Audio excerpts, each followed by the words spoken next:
What the fuck is up? We are Plus Ultra presents the Grey Lodge Esoteric Hapaboreanism. Our fucking bar, baby. We called it. We called it 2 years ago. What did I say? I said the Aeon of the fucking daughter and Hapaborea. Well, thank you so much. Thank you so fucking much for making my word viral, for making our word viral. It does legit make me so horny to think that little fucking Pinoy midget like is running around Twitter using my fucking word that is too big for him, that he could not have come up with on his own, but he did, but he is. And so now it is, I see everyone fucking using it, and eventually it will permeate to Normieville, and eventually people will start saying it. And you know what? That is great. That just means that we are the mimetic magicians that we always said we were. Anyways, I won't be self-aggrandizing this entire episode, I promise. It is not going to really be like that at all. But I just want to say, yeah, esoteric Hapaboreanism. Cry about it. So I'm Jin the Ninja, and I host a show called, well, I'm not really the ninja anymore, but I'm a former ninja, for a retiree, really. And I host a show called Threshold Saints, and it's a really, I think it's a really cool show. It's about speculative ontology, Kabbalah, Kalachakra, and metafiction, and everybody's been on it, and more people to come, of course. And Solskis has 2 episodes coming up, and Matt has an episode coming up, and Joshua has an episode coming out. So yeah, you know, everybody has their things going on, and of course we just have so much stuff. I've been like the Grey Lodge. We've been growing our like mystics. I think that's what Crystal called it, like our mystic circle. But we really know what we are. We really are like the scions. We really are. I really think so. I'm gonna say, okay, everything I say is speculative. It's a speculative space. Magic's motherfucking real. We're on an app called X, which is both the 10 and the 11, transcending both time and space, to be together in consent and all of that stuff. Yes, okay. And everything we say is speculative, of course. It's a speculative ontological space, and you can choose to believe it or choose not to believe it. It's totally up to your will. But we do say that, like, we try and follow like the aeonic ideas, which are love, obviously, life, and will, and we try and reconcile that in 3 ways: non-duality, the middle pillar, and bodhicitta framework. We may come at a certain perspectives or views or angles from the right or the left, usually the right, but we try and rectify in the middle pillar. So we try and be syncretic and flexible, which is very Dharmic. And I follow Dharma, but that doesn't mean you have to follow Dharma. But we're all wizards, and we're all like doing this crazy thing because this is a magical show. That's what the show is. It's about that we do magic on Friday nights on the internet live. Of course, recorded for YouTube. Like and subscribe. The Grey Lodge. And the truegraylodge.com, of course. TRVE, Grey Lodge. So, you know, we have all these other things. But yes, for this time, for this moment at least, we are live. And so it has been crazy. It has been crazy. I promise we won't talk about the Hapaborean skater girls, which is, again, I don't know what the vibe. Like, I was fucking on the current. Like, you have to admit, either I created the current or I was tapped in. That was tapped in. That I'm mixed race, Hapaborean, not even just right normie Hapaborean. I'm half Chinese. Like, it's kind of crazy. It is kind of crazy. And then it becomes something more. Then it becomes like a cultural meme. Like, even if everyone forgets about it in like a week, which is totally Twitter, and that's fine. For a moment, Hapaborea did rise. It arose in people's consciousness. This is like the ultimate of mimetic magic. It was like raising the world island, so to speak, and collectively. So, kind of interesting to think about. I am going to let the co-hosts introduce themselves and say whatever they want. Of course, we are, Solar Exile is usually our co-host. He is a co-host, but he is usually here, but he has family for the weekend, so we wish him well with that. So, Joshua, William Burke, and I will let you go first since you had your hand, but then, of course, my other right-hand man, Matt Murrah, will introduce himself and go ahead. Sorry about that. It's cool. I actually forgot to about the whole intro thing, so I'll hold my comment for after. But yeah, it's a pleasure to be here, and I like the topic, and I'm really excited to talk about it. I was hoping you'd bring up the ice skater. So anyway, yeah, my name's Joshua. I haven't been putting anything out here real recently because of work being busy, but yeah, Jin's got something coming out. I'm also working on something with Chris, so we'll have something coming out here soon for that as well on his King of Cups channel.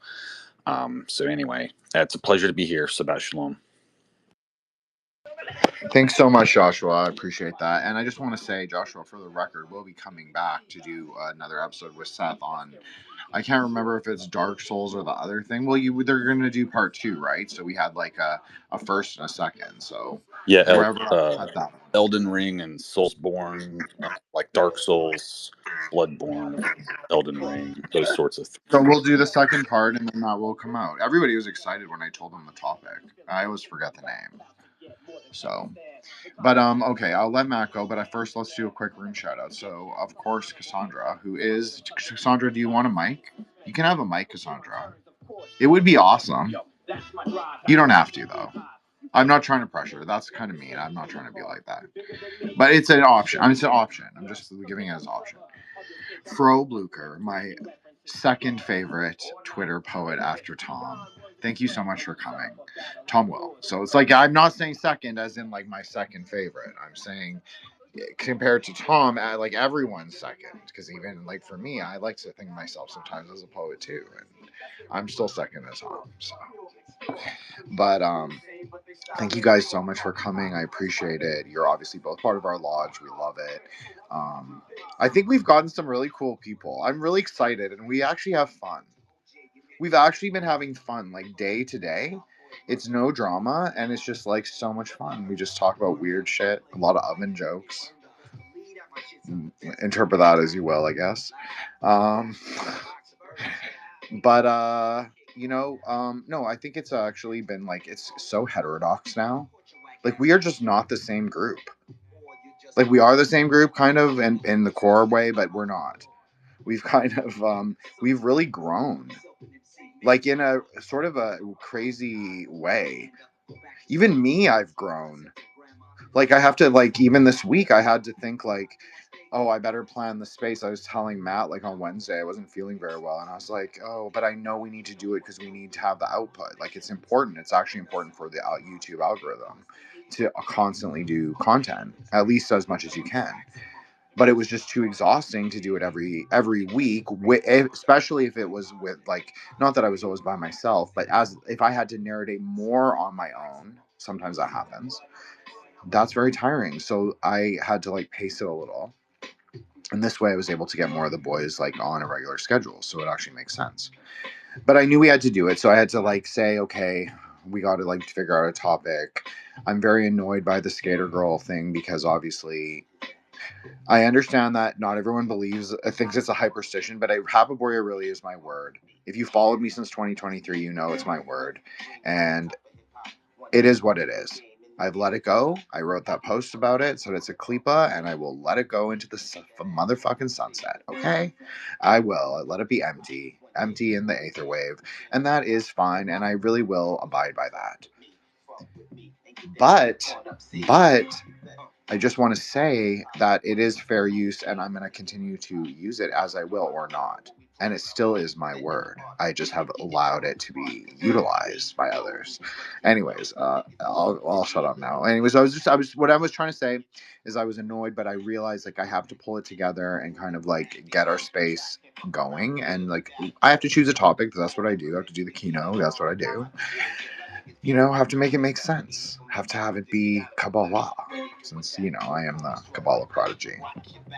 But I'm not the only one. Obviously, Matt is also our Kabbalah prodigy. Actually, all four of us are quite good. To be honest, like if you were gonna rank us, we're all like 7.5 plus, and that's pretty good. That's pretty good. Every single one. So, good job, boys. Okay, Matt Murrah, please go ahead and teach us some Kabbalah. One enthusiastic Good night. Man, I'm so happy. Today we had the first Grey Lodge European meetup. It was super nice. I'm not gonna give too many details, but it was nice. That's what I can say. We had one before in the US, now we had one in Europe, and it just keeps going. At Matmora19, you can find me as always in any of the socials. That's gonna be Gamu, my own social. Enter gamu.com. Instagram, Twitter, YouTube, TikTok, you name it. If I'm not there, just DM me. I'll try to create an account. And speaking about Gamu, super nice. If you don't have an invite yet, just DM me. It will eventually be open, but I'm just controlling right now to make sure all the cool little features are there. And there's a lot of stuff to come, trust me. Also, pretty excited for next week. There's a secret project going on with 4 and a secret 5th, which is going to be super nice. And maybe you're going to hear about it in 2 or 3 spaces. But just can say that I'm extremely enthusiastic about it, overjoyed, really. And yeah, let's keep going for today. I told Matt, I told him privately, I said, I love Leo. Like, Leo's been my mutual since 2023. I'm just saying. Leo's been one of my longest mutuals, like, probably top 5 of my longest mutuals. Like, he was a mutual with Zach. Like, that's how long it's been. So I was like, I love that kid, and he's Hapa. He's like my little brother, kind of. I was like, please be like, like don't get in too much trouble. Don't start like fights with some gypsies or something. I don't know. Anyways, I'm really glad, and obviously I love Matt too. I wasn't trying to be like, oh, I love Leo more. It's not like that. There's not a competitive twin situation at all.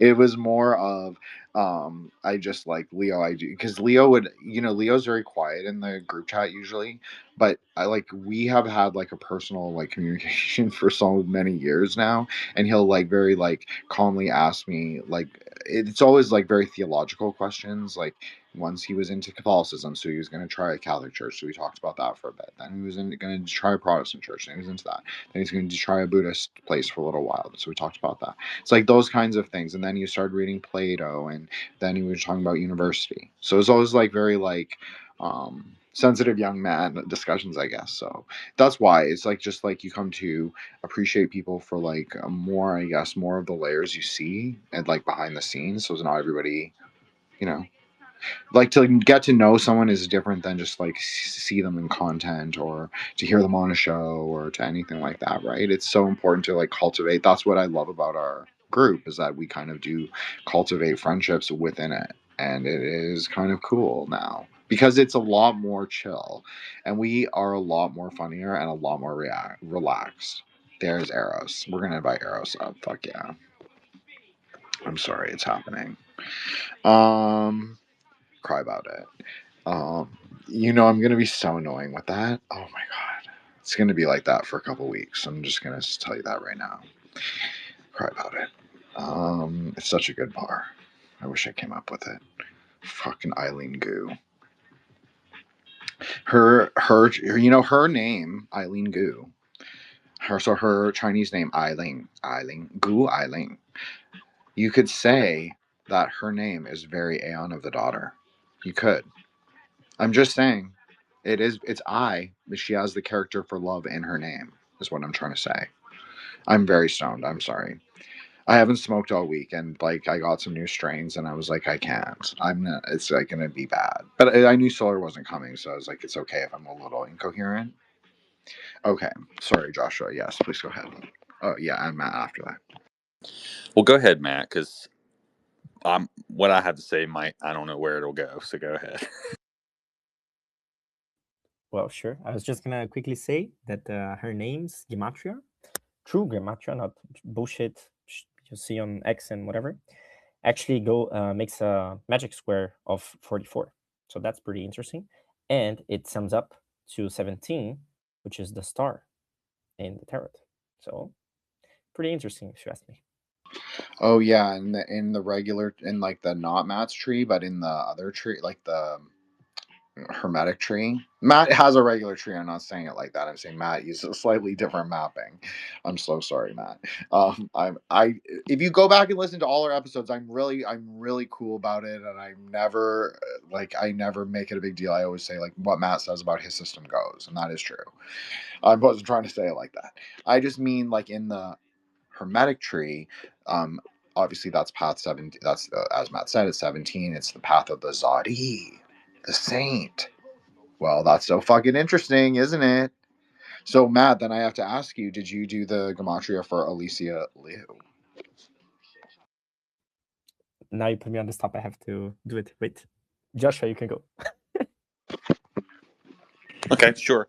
And I think that's what the second skater. There's like two of them, right? She's the other one. One is the skier. She's like the taller. She's like the more Amazonian. The skier. She looks like a total test tube baby. Well, and that's what I was gonna say. They both are actually. They're Well, Elisa, but they did something different with her because obviously she is more. They were calling her the mall goth girl, and I think they were saying it as a pejorative. I don't personally find that to be a pejorative. Like I've lived in the US, there's so many pretty girls all around. It's not like you're ever at a dearth to see a beautiful girl. Like for real, like for so many places. And that's the same in Canada. Like I'm in the weirdest place and I will literally like go to like the village. Like it is an actual village, like not a joke. It is like a little village, like it's like a fishing village. And so then we'll go and I'll go into like the corner mart and there'll be like some girl who could be like literally like a supermodel. So what I'm just saying is like, there are people who are she doesn't look necessarily like they were like, okay, we're gonna make like a test tube baby. So I wasn't saying that she's ugly or anything. I don't think that. I actually think both are quite beautiful in their own way. I don't really think women are ugly very often though. So anyways, maybe we'll change the subject. well, Sorry what about I that. guess what I was getting at was that and they were different in the sense that one was produced with a white egg and the other was with white sperm, and then vice versa with the other gene. I'm not sure if it was Japanese or Chinese, but anyway, I was just curious because now we're seeing designer babies win gold medals, and when interviewed, she's just like, "Oh yeah, it wasn't even like stressful. I'm just moving Yeah, on I to the next love it. thing." Love it. Spirit mogging. And so That's what it should be. when It should just be like spirit mogging, like can do. We're gonna build it. Like that's what I think Anna of the Daughter should be for this year for the like Fire Horse. I think it should be that. I think it should be like, who the fuck cares? Like, yeah, let's buy a fucking designer test tube baby. I'm just like I'm all for it. Like let's just like roll out like the good right now. I don't know. I'm trying to give it a positive spin. Well, I just think it's a trend, though, that we might start seeing where the Ubermensch, so to speak, has begun to emerge. And so, I just wonder how common it'll be after this to start seeing Olympians all being like Amazonian designer, whatever. Well, the Soviet Union has always done this. They've always paired athletes with athletes. This was quite common in the Soviet time. Like they would pair skiers with skiers or like weightlifters or whatever. They treated it like scientific materialism. I mean, this is kind of like I'm not like on like one of those people who's like yay eugenics, but like literally eugenics is just like scientifically pairing people together to see what kind of results you get. Yeah, I just think it'll be like a trend of Hapaborea in general, like some Oh, type well, of. that's, this is the thing is like, this is what everyone's melting down about Hapaborea. Or like, all these people are like, don't really understand what it is because how could they understand what it is? It's esoteric. It's not meant for the normies. It was never meant for the normies. Hapaborea is this idea of like those two girls. Like I grew up with those kinds of people, like the Eileen, or whatever her name is, Eileen.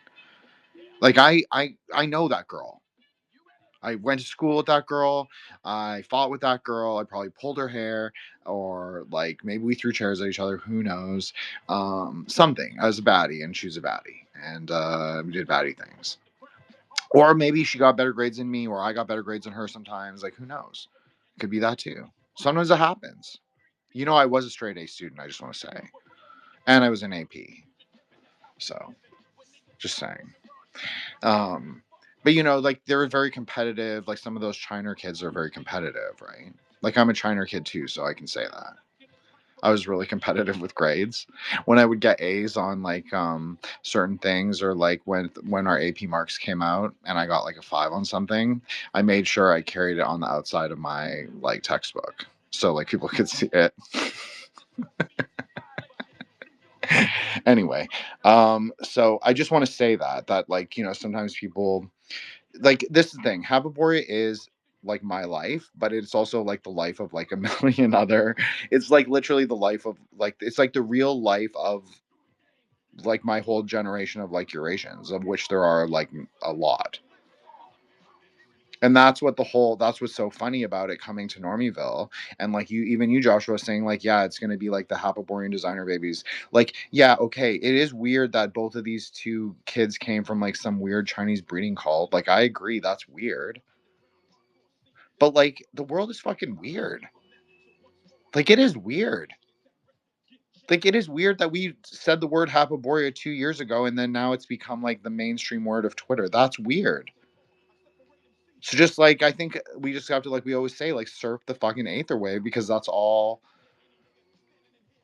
you can do. But like Matt would like always say, like, you have to kind of control it too. You have to kind of like pull it in. You have to like bring it into your will, bring it into your perception, right? Bring it into yourself.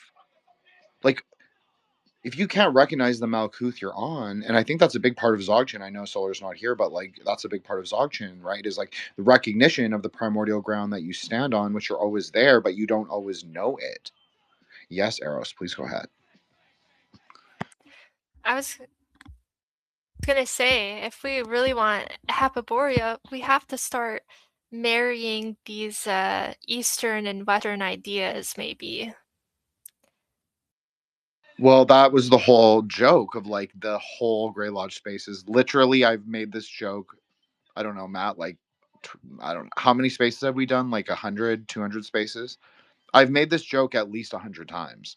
It took a real Hapa like me to bring in the Aeon of the Daughter and Hapaborea, because it was supposed to be the synthesis of the East and the West, just like I embody. Like, we always used to joke, like, people used to always ask me, like, is Aeon of the Daughter, is it like really tranny? Is it going to be like, you know, like, or hermaphrodite or like androgynous? And like, I would go on other people's podcasts, and like, sometimes there would be really big podcasts, bigger, not big, but bigger podcasts, and people would be like, oh, well, all these occultists, you know, associated with like hermaphrodite, tranny, and be like, no, you can. That's one interpretation. That's one interpretation of Hod and Yesod, actually, because it's really in the interconnection between those two. It's in the interconnection between Mercury and the Moon, but it's not. That's just one interpretation, one manifestation.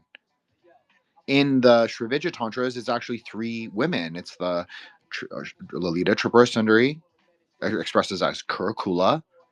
Then she expresses as the little girl, Bala Tripura Sundari, a little girl, child, so pre-generative. That's who would arise at Yesod.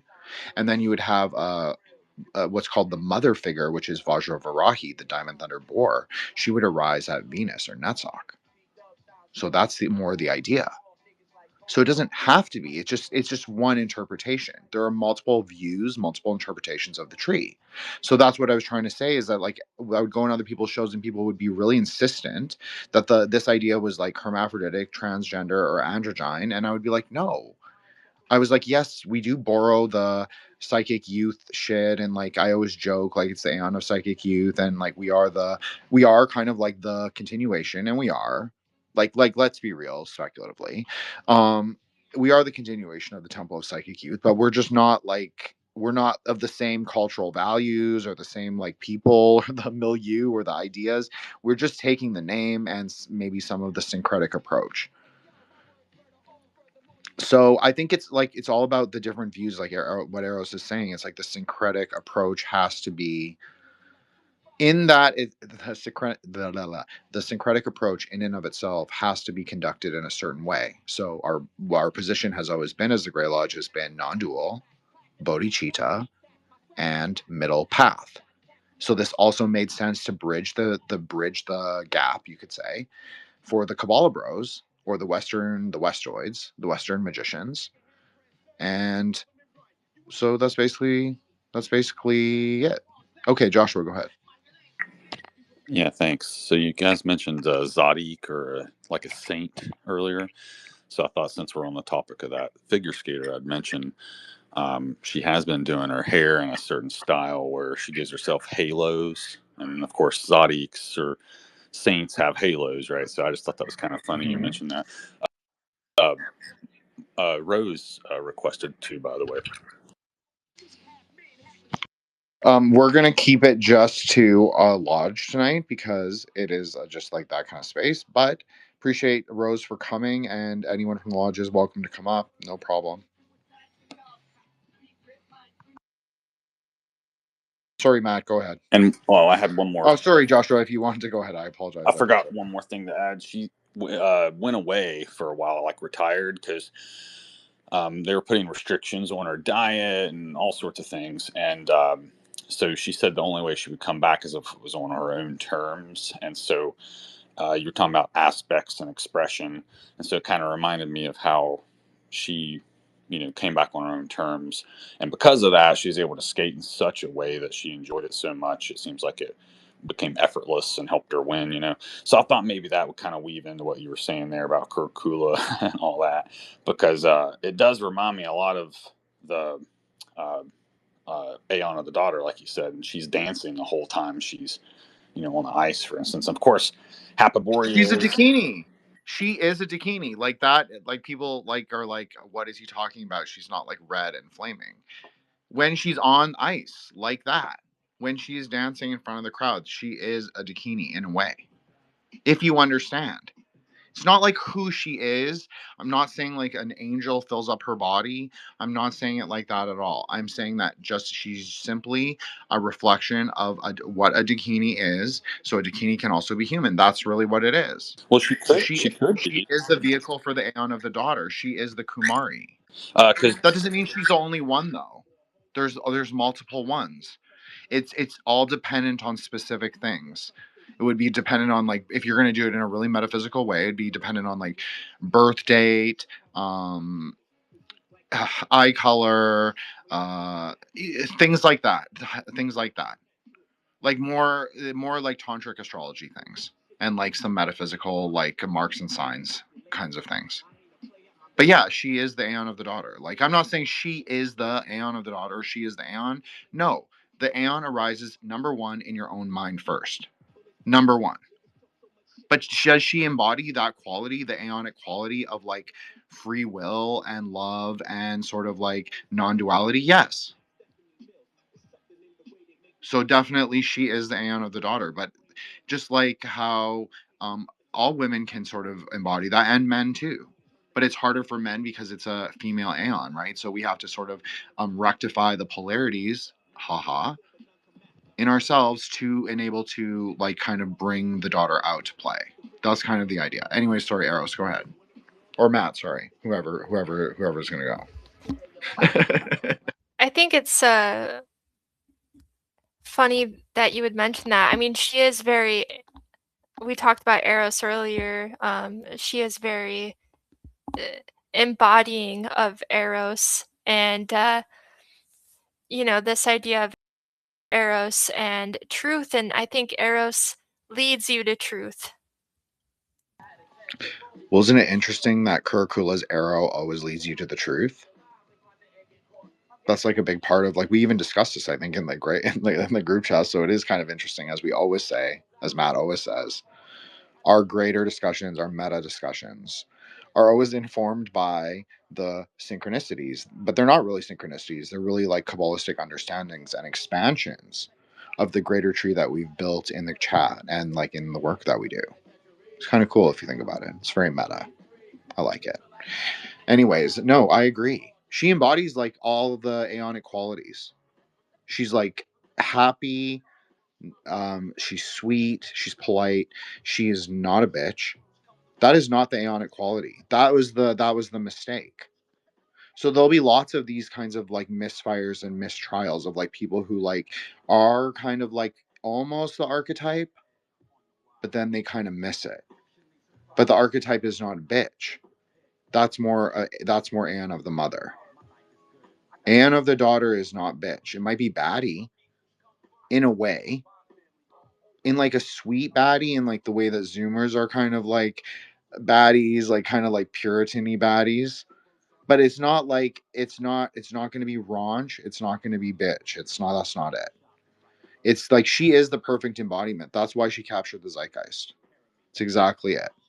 So if you're like a marketing exec and you're like listening to this, you want like sweet, you want like kind of like cool skater chick, like we're like fun, like maybe we'll have a threesome, like maybe not, who knows, like well let's see what happens, you know, let's like smoke a blunt and like skateboard down to the park, like that's the kind of vibe you want, like 90s.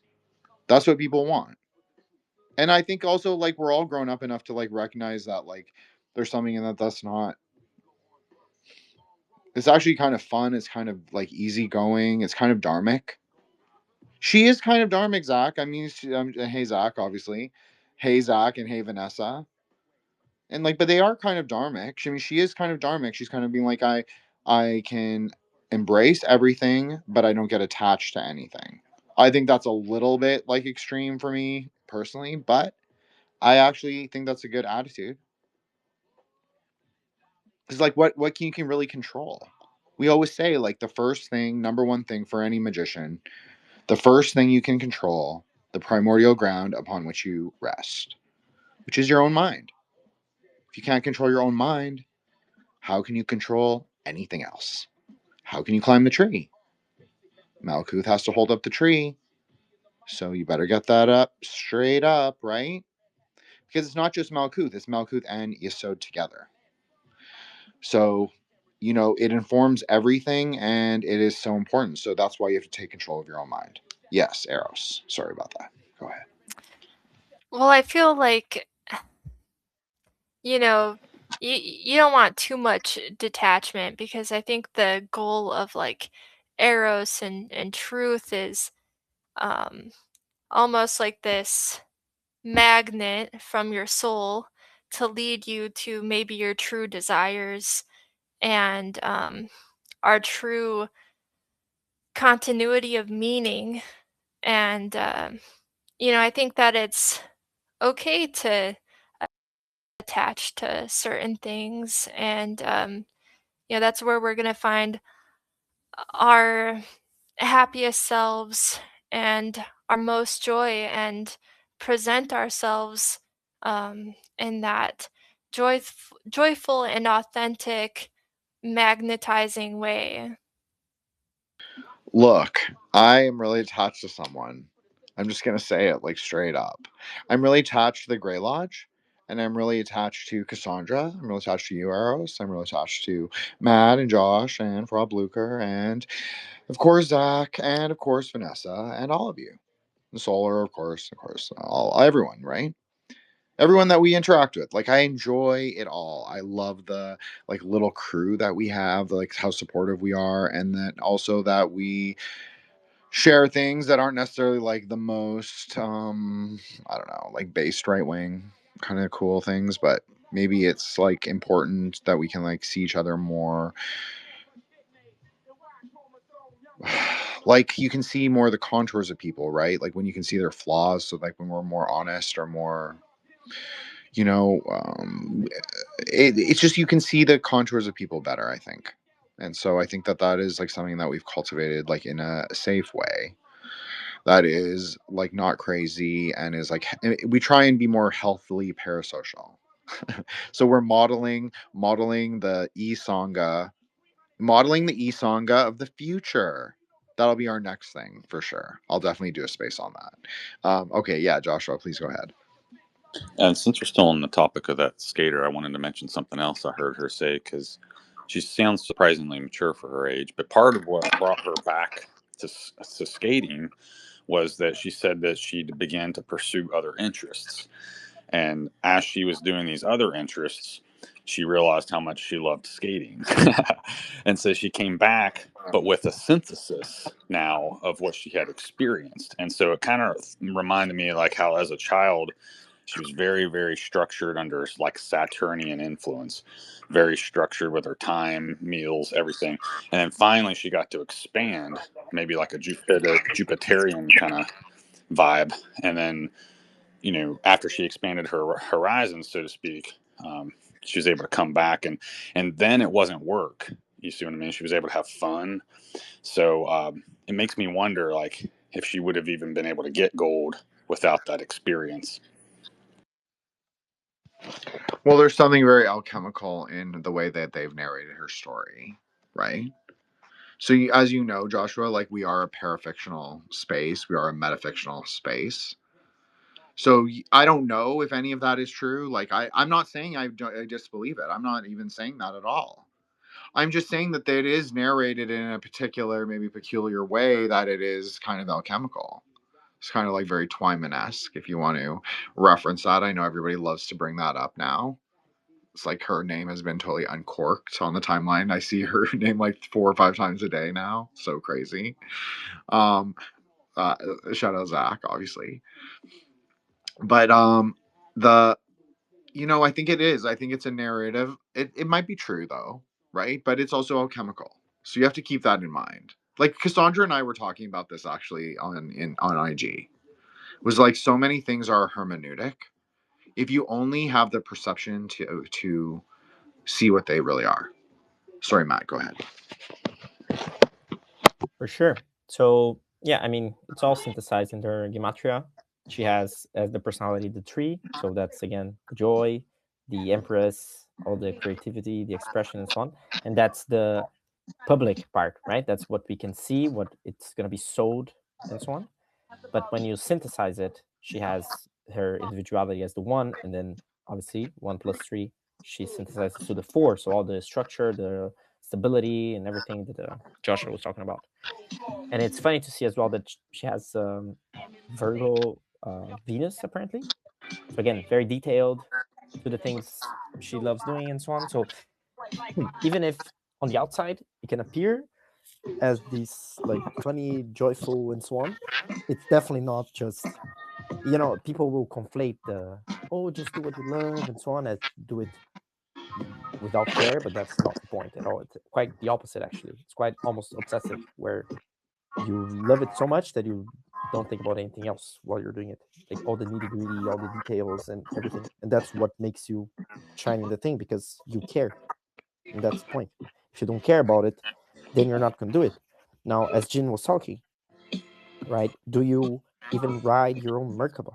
Do you ride your mind? If you're just in the passenger seat, you cannot go into anywhere, because again, you are not in the driver's position. So you need to care to be able to say, okay, I want to go that direction or not. Or how do you want your car to be, even? Where do you want to go, and so on. So you need that kind of control, which at the same time, it cannot be too much, because otherwise, again, you get stuck. You get stuck, because you're going to say, okay, I want to go there. And then there's a greater you, which knows more. And it's going to say, okay, but you want to go there, but you actually don't want to go there. You want to go on that other place, which it seems like it's there, but it's on that other place. And then some things might not go exactly as expected in the first time. And again, if you're too attached, you're going to think, oh, push it, and so on and so on. But if you just wait a little bit and just keep doing what you think it's right, what you believe is right, into it's right, then eventually it just works out even better than what you imagined before. So again, you gotta ride your Merkaba. It's the first step. If you don't do this, then anything else won't follow. Yeah, Yalnaga's better recognized, because what Matt said was 100% true. Hey, Demento Mori, what's up? But yeah, she's at a very Chinese, autistic Chinese time in her life, obviously. And she's very single-pointed in her will. So that's another Aeonic, really important Aeonic concept, which is not embodied by the daughter, actually, but is embodied by the Aeon of the Sun. So obviously, she is Aeon of the Daughter, as we said. Like, she kind of is the embodiment of that right now, at least captured in the zeitgeist, as you could say, captured in your minds. As long as you think of her like that, as long as you recognize those elements in her, then she is that. It's kind of interesting. So that's one way to think of it, right? But you can also say like the Aeon of the Sun quality is the will. So her single pointed will. So exactly like what Matt was saying is like she actually is really like extreme about her dedication. Like extreme.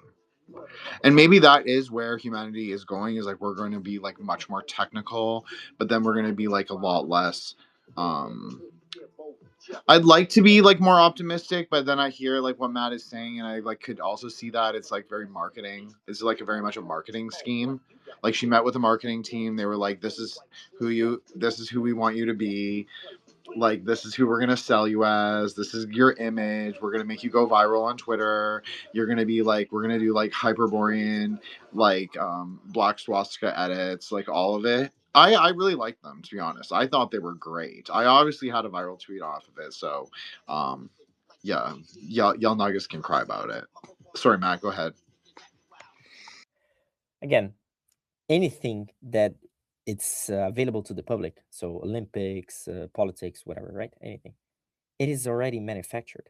So we're not going to even go into the gist of she literally being manufactured, like biologically. Okay, that's one thing. I'm going simpler. For anyone to be able to participate in that kind of event, they have already been picked. Point. Now, how it's going to play out has to be right. They have to get into an agreement, because it's not like you can just get that amount of attention, let's say, and do anything you want with that.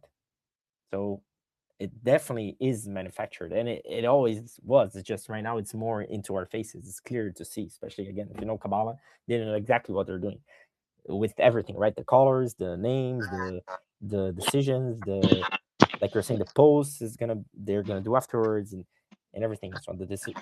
Everything.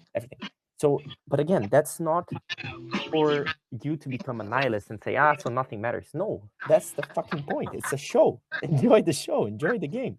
Yeah, enjoy it. I agree. I wasn't trying to be doomer. I'm sorry. I wasn't. No, not saying you were. I'm just saying in general, right? Like if for some people, if you say to them like, hey, it's just a facade, it's just a play, they're gonna say, then nothing fucking matters. I'm gonna just do anything and log off early and so on. Is like, no, bro.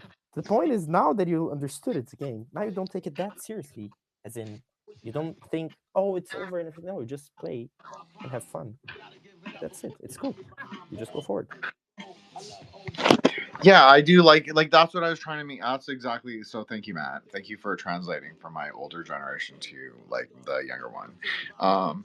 But yeah, that's what I was trying to say. It's like spirit. That's what I meant by spirit mogging. It's like you even though it's like a thing, it's a bit, but that doesn't mean you can't take of the bit and make of it, right? Like you can't. That means it doesn't mean that it doesn't have any value either. Actually, it does have value, and that's why they're saying it has value. You don't have to be a cynic when you approach, just because it's a bit does not make it any less efficacious or meaningful. That's another thing. Like you want to talk like hyperspace kingdoms, walking through the gates of perception, walking outside of the tunnels of Set. We said the tunnels were destroyed, the Klippas were destroyed. Princess the baddie, she broke us out. Well, she kind of did, didn't she? So it's kind of fucking interesting with her hair like that. Very, as someone pointed out on a schizo Twitter, it's very much like the Sekhmet. Well, what does Sekhmet do? She returns everything into primordial material, just like Diana the Daughter kind of thing. Kind of has to happen. Everything has to be destroyed before it can be rebuilt, which is, of course, only in your own mind. We're not advocating any political solution to anything at all. Yes, Arrows, and then Mamura. Yeah, her hair and the marketing, it's like, I mean, I'll be honest, I don't keep up with popular culture a lot. Seeing her performance did nothing to me. It didn't like make me feel like, oh my gosh, I don't know, you know? But when it comes to authenticity, it's like what is truly authentic? And is it possible that there's a sort of manufactured authenticity that could exist where it's like Um,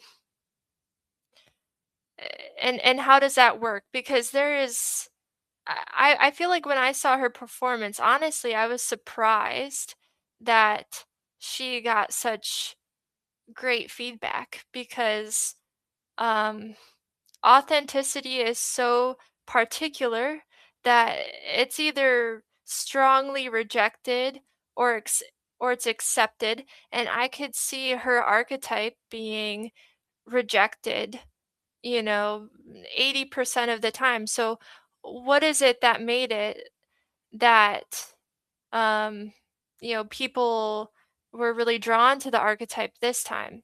Is it, are people just really desperate for authenticity right now, or um what is it? And then what does it mean if they can really manufacture that authenticity, and um how could they kind of control that narrative? And I guess that was my thought on it. Thanks so much, Eros. That was great. So to directly respond to that, then I'll let Matt Murr go. Of course, it is the actual Aeon of the Daughter. So as I said, they were able to utilize a specific archetype that embodies the daughter. But plus, as you were saying, it's not organic because her performances, well, technically I'm sure they're good and all that. They also did not move me or make me feel any particular way. So I'm so glad you said that. I saw Zach also approving that. Like we saw like Oksana Bayul doing like backflips when we were kids. Like literal backflips. Like that's when, like, I remember watching the Olympics and she's like that the girl from France was doing like backflips. It was like fucking insane. Okay. This isn't the same thing. So what I'm saying is even fucking Tonya Harding. Tonya Harding was like a phenomenal skater. Like I only know who she was from of course the movie that they made about it. But regardless of that, if you actually go look, she was actually a really great skater, and she could do like all these like quadruple jumps and shit. I don't know anything about this stuff. We were not like my mom was a stage manager, but not that kind. Okay. So, or stage mom, but not that kind of stage mom. So, anyways, or whatever. I called her the Dina Lohan of our lives. Anyways, we won't get into that. Jin's childhood traumas today. Okay. What was I saying? Okay. So they utilized the archetype that they knew was happening, ontologically plus cosmologically.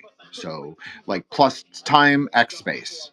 So they knew something was moving in the cosmos. However, we understand that, whether we think that's real or not real, however we measure cosmological or ontological time. Okay? Because it all happens in the nine, in Yesod, in your mind. That's my favorite rhyme. So, as everyone who's come to the spaces knows, I say that all the time because it's true. It's like, what do we choose to perceive? Who do we choose to recognize? So, part of the reason that it worked was yes, they chose someone to embody the qualities of the Aeon, but they also did mimetic magic. They also heavily promoted her on IG, on X. They made sure that the right influencers at the right moments were tweeting the right things about her, making the right clips about her. Maybe they made clips of it freely available. That's what a lot of those like kind of guerrilla PR people do now. They make like the clips pre-made and then they just send them to the influencer. The one thing about this, so it's totally, some people would call it astroturfed. I'm choosing to call it refreshing breath of guerrilla marketing genius, I believe, because honestly we all needed it. We all needed a timeline cleanse, we all needed refresh, we all needed Aeon of the Daughter, we needed the end of the Year of the Snake, we needed end of this fucking like insane ARG that they've been putting us through. So she represents like the breaking of the, if you want to say it, and like if you want me to be like actually metaphysical about it, like an analytical way, she is the representative of the princess. She's the representative of the breaking of the klipas, the tunnels that we just came out of. The ARG is over. So now what do we get to do? We get to actually choose who our influencers are, who we choose to give our time, energy, and like attentions, our perception to, and love. which is also what the daughter represents. So maybe you can just take of that as like a good thing. That's how I'm going to take of it. You can do what everybody can do what they want, or they will. I'm going to take of it as in like she represents a daughter, so she's not necessarily the daughter. I'm not going to worship her. I'm not going to retweet her. Like it's over for me. Like even Hapaborea is like that's the whole point of doing this space tonight. It's like it's not that I'm not saying it's over. We are Hapaborea. I always said in the chat, Hapaborea transcends race. It is about the New World Island. It is about being like the psychic youth of like whatever. Like I'm a millennial. Like let's be real, I'm not a youth, but in a way. And so that's what it is. And so we have to like take of it and make of it. I've always said that. And that's what the Aeon of the Daughter is. And like, is it going to look like something super coherent? No, because the Aeon of the Daughter is inherently decoherent. The flux is in the air. So who are you going to believe? What ideologies are going to capture you? I'm personally anti-ideological. I'm personally anti-cosmological in a way. I'm personally a little bit non-theistic, which upsets a lot of people, which like confuses and upsets some people. It's just not in my intention. It's just like how I am. It's like I don't know. But it doesn't mean I don't believe in things. I do believe in things, and I do believe in things outside the mind. I'm not like a Dhyana mind-only person. That also gets like people get that twisted, but that like don't get it twisted because it's not. That's not what it means. I'm not a mind-only. I'm just think that that's the number one primary place where you can control reality from. So I think it's the primary place where you should put your attention. So, anyways, Matt Murrow, sorry about that. I know that was long. Go ahead. No worries, no worries. So coming back really quickly to Errol's question, authenticity. Easiest way, just go to the roots, to the etymology. The furthest you can go, right? If it's at Greek, there's probably some Sanskrit, there's probably something before it. Just try to go to that. If you go to the roots of authenticity, it basically means author of oneself. So it's the one like creating itself. So it's a self-programming. So who's authentic is not about necessarily who's true or whatever, like what came afterwards with Latin and English and so on, but rather the one that is taking, again, control of their Merkaba, that is controlling what they're doing, that is programming themselves. Now, the question is, who is this self that is doing the programming? Is it the low, small case self? Is the uppercase, capitalized self? Is it a Tiferet, Keter? Where is it, right? Now, Jin also touched on a very important point. Things have to be destroyed for you to create new things, right? So you cannot be authentic. Let's say you cannot recreate, reprogram yourself on top of an old self. So you gotta first destroy that current self, but then you need to be able to create a new one. So that's why it's important to know how to create one first. Otherwise, you get destroyed and you get left to the void. And you see how easy it is to get Kabbalah, and that's a verb, by the way, Kabbalah. You get Kabbalah all the time. Now, right, we're talking about Olympus. I'm gonna say something that is also in the timeline all the time now, and it's great that, for example, everything Jin said, oh, I looked at the thing and it didn't affect me much. That's perfect. Great. That's how it should be, most likely. But people, let's say, would see an animal in a zoo in whatever place in the world and completely manufactured. You don't even know if it's real, especially with AI nowadays. You're going to see this situation. I'm not even going to name names to implicate it, right? But you know what I'm talking about. You're going to see that. You're going to generate an emotion because, again, you're in this quasi zombie state, just watching the thing, especially if you're doom scrolling. Then you're watching that. You're going to get, let's say, sad, angry, whatever. Okay, you got the emotion. That's going to become feelings. So a feeling, again, in Portuguese, it's easy to see. It's called sentimento. I think in English, we have sentiment. So it's feeling in the mind. You can see it in your mind, you can hear it in your mind, smell it in your mind, and so on. You'll have thoughts about it, and then you're going to imagine the same thing. Guess what happens? You are creating the same reality for yourself. If you're watching that and you're saying, oh, you know, it's so poor, that little thing, and so on. No, I don't like it, and so on. The universe doesn't care. It's neutral. You're creating something exactly the same for you. Now, again, you're getting Kabbalah. They are destroying your whatever self was happening, and inputting a new one, just using images that are not even necessarily real nowadays, especially with AI. Again, you cannot even trust that that's real, and you're getting overridden by that. Okay, what's the remediation? You get control back. You do the opposite. You imagine the reality that you want. You get these, again, the feelings for it in your mind. You feel it as high definition as you can, like 4K with smell and taste and everything with touch. You think about it, speak it, for example, in existence, and you have the emotion in your body. You do this, forget about it. It's created. That's it. There's no, oh, let me complain about this happening that place and so on. Stop it. The more you complain, the more it gets created. So just, again, get control of the car, imagine the best reality possible, and that's it.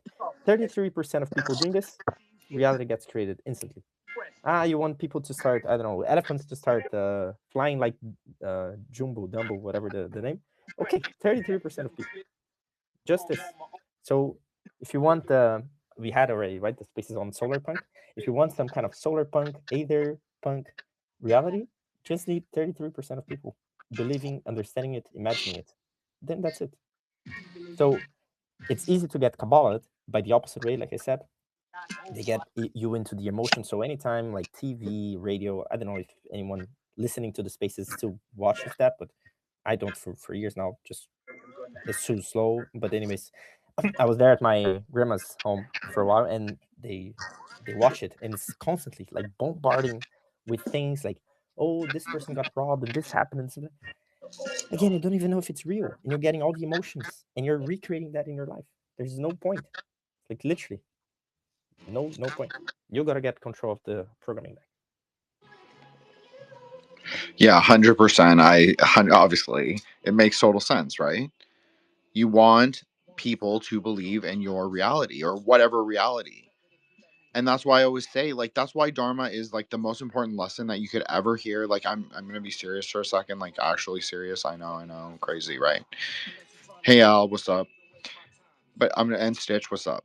But I'm gonna be serious for a second. Like we were talking, like Joshua even brought up like the Zodi thing. Everybody knows is my favorite thing. Like Rebbe Nachman. Okay, it's all about telling you that you can be saints too.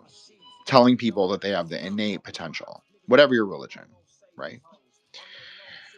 But there's something else. Like there's something else. I'm gonna kind of like give a little away from one of my. I did an episode with DCS with David Heimsmith. Yes, the mysterious Kabbalah master sat down with Jinskis to discuss Kabbalah for 2.5 hours. How did that turn out? Well, you'll have to stay tuned to Threshold Saints to find out. But I will preview something he said. In his estimation, that idea of the Zadi is comparable to the idea of Buddha nature, meaning like if you tell people that they have Buddha nature, they can believe too that they have Buddha nature, no matter how low, how quote unquote sinful, how aggregated, how whatever, how fucked up. Like anyone can have it. Like any sentient being can have it. It's obviously harder for like an animal or a plant to express it. But like when you tell people they have the potential, and like our thing always, like you can say it's hyperstitional, and I think that's part of it, and that's okay, and I think Matt would be okay with that too. It's like the story that you tell doesn't have to be necessarily the most reflective of like the current reality, but you can actually project a better reality, and maybe that's what we actually should do. We should take hold of that hyperstitional like array. Indra's net, come on, aren't you guys always bugging me about like believing in like the Vedas and all that stuff? So like take control of Indra's net for yourself. That's what Buddhism is. You want to know what Tantra is? The secret of Tantra, I'll tell you right now. The secret of Tantra is taking control of Indra's net, because you are Indra's net and you have that psychic potential, and you actually can transcend over top the gods. You don't even have to worry about those fucking devas up in heaven. You can go beyond that. You can be luminous and massless and free in space, and but that it starts in your own mind, and that is part of like what makes it fun. What makes it fun to be human is that we can have multiple states of consciousness, and we can have multiple kinds of like experiences. So we shouldn't deny. We shouldn't neither deny. We don't deny the spirit or the body. It's like that kind of thing where it's like you're doing like non-dualism. Like you're saying samsara is nirvana, right? So is a neither nor situation, is what I'm saying. You want things to you want things to both, you want the 5, I'm going to use a non-Kabbalistic numbering, but it makes sense in Kabbalah as well. You want the 5 and the 6 to be in dialectical relationship. Now, what am I talking about by the 5 and the 6? So I am talking about Tiferet, the 6, but I'm also talking about Yesod, the 5. Why am I calling it the 5? Because it's the meeting place of the 5 elements if you're using a tantric system. Earth, air, fire, water, and of course, void. Rigpa, which is the primordial mind, which isn't really void, but it's the combination, right? It's the 5 elements together. That's what it is. But then you want a dialectical relationship between Yesod and Tiferet. So that's what the whole thing is. But you can also say it from a Kabbalistic way, and you can say it's the Geberatic fire. Right? Because we know that a lot of the Geberatic fire gets rectified and resolved at Yesod. So you could also say it like that. That's okay. Like the Dakini obviously arises in pristine wisdom flame, so it makes sense too. But you want the son and the daughter to have a kind of dance, kind of dialectical play. The sun and the moon. You want them to be kind of like romancing, kind of dancing, kind of closing the space. But that's just a metaphor. I'm just using a metaphor to describe something of your own mind. So it's like Matt said, you're kind of like relaxed, you're chill, you're leaning in. But you're also like very single pointed with your will. That's exactly what I mean by that metaphor. The son is the will, the daughter is kind of like the love or the play. So you kind of do both. Okay, I'm sorry. Eros and then Joshua. Go ahead. I feel like we're getting on the topic of like manifestation, and I feel like the middle path really is the easiest to move through, right? And it's like this, you almost have to work with what's going on in the universe, right? So kind of find that balance astrologically, I would say, but also duality wise. And then having the very clear will is going to be helpful because if you want to manifest something, then you're going to want to try to have it as like clean and ordered and thought out and like hold on to that. And I like what Matt said about, being Kabbalah because I think that we should all be really careful what we consume.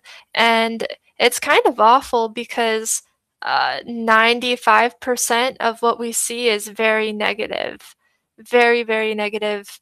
And it is like what you read, what you listen to, it is like programming your subconscious. It's like if you believe that there are no jobs, or you believe that the opposite sex, all of them are evil, I think that you're going to find that the universe mirrors that back to you.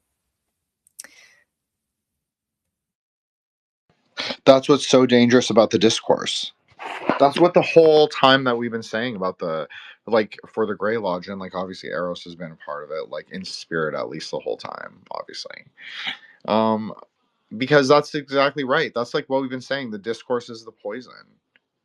It's like the poison that arises at the extremes of right and left. And the resolution is not in centrism.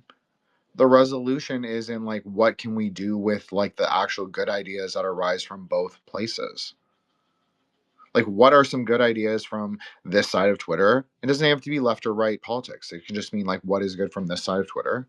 What is good from this side of Twitter? Well, let's discard the rest. Who cares who even came up with it? I know. I can't believe you. I know you're all dying of shock. I can't believe I said that.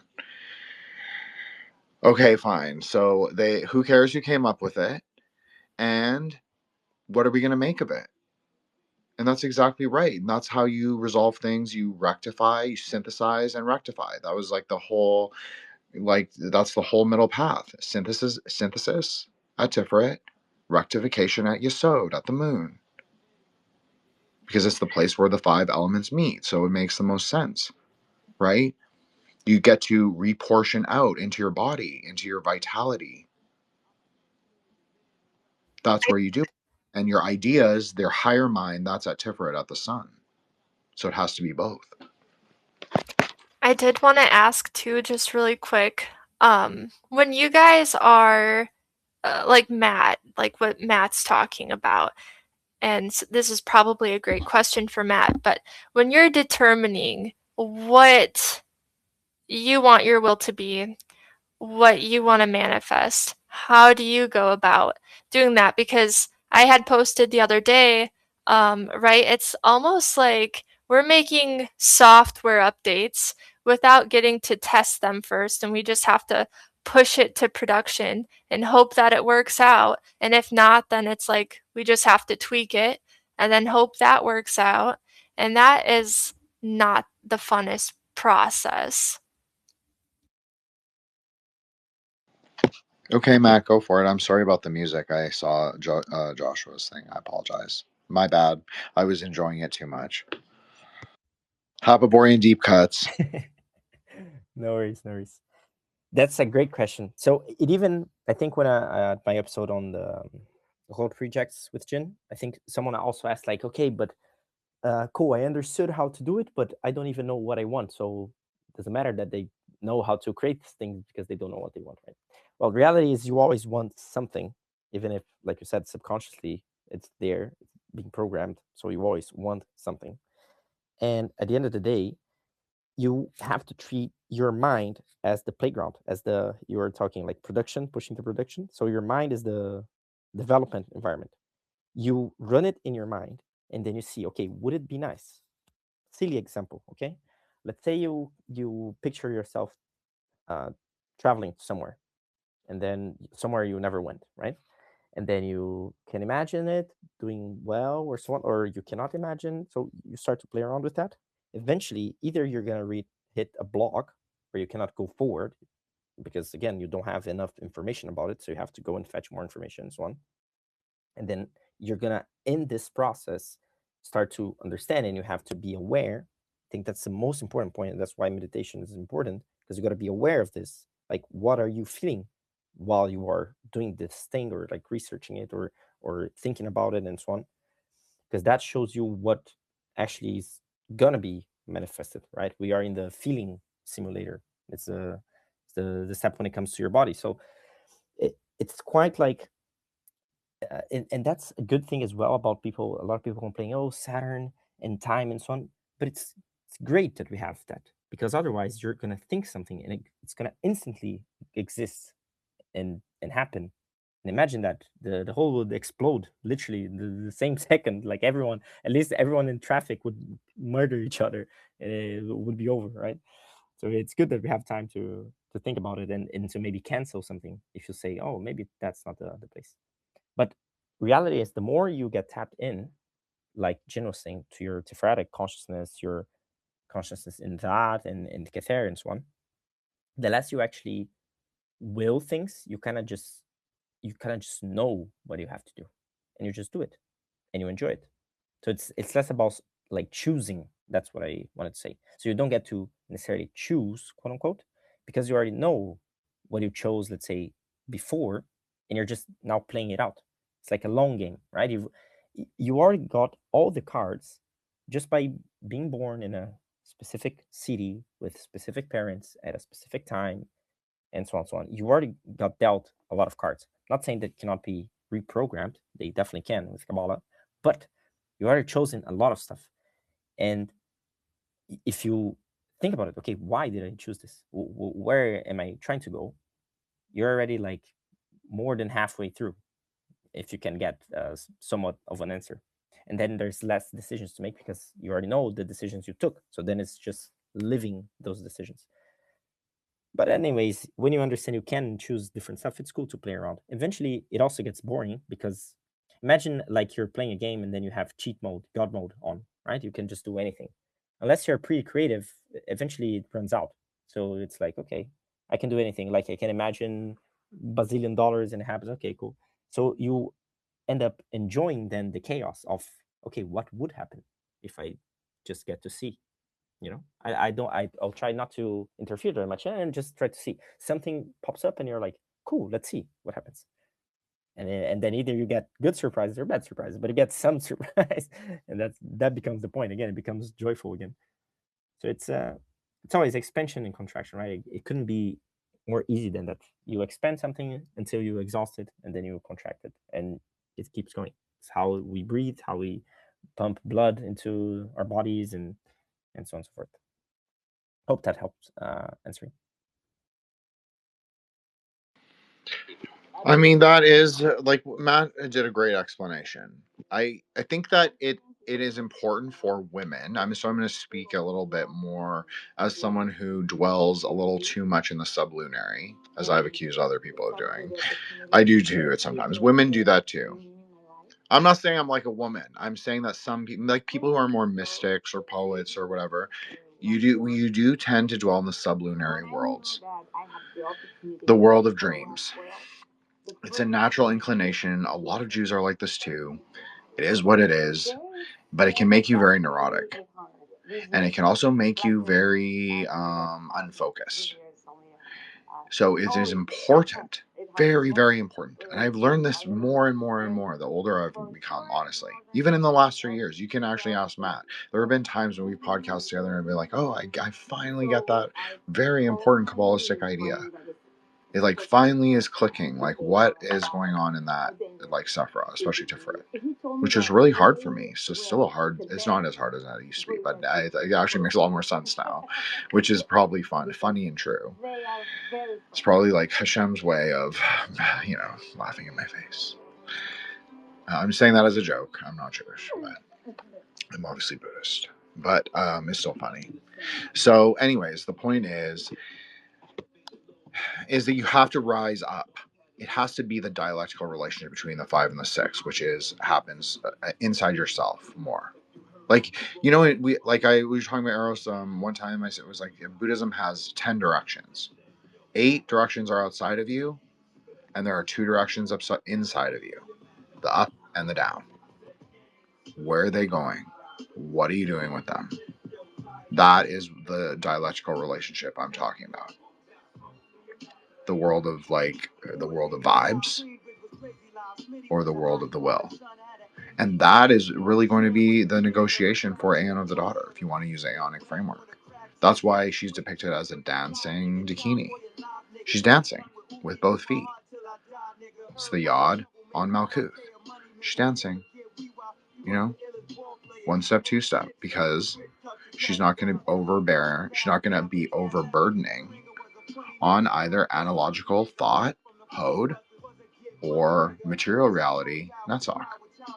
It's going to be a little bit of both. It's going to be feeling and thought at the same time. It's kind of going to be a synthesis and a rectification of what has come before.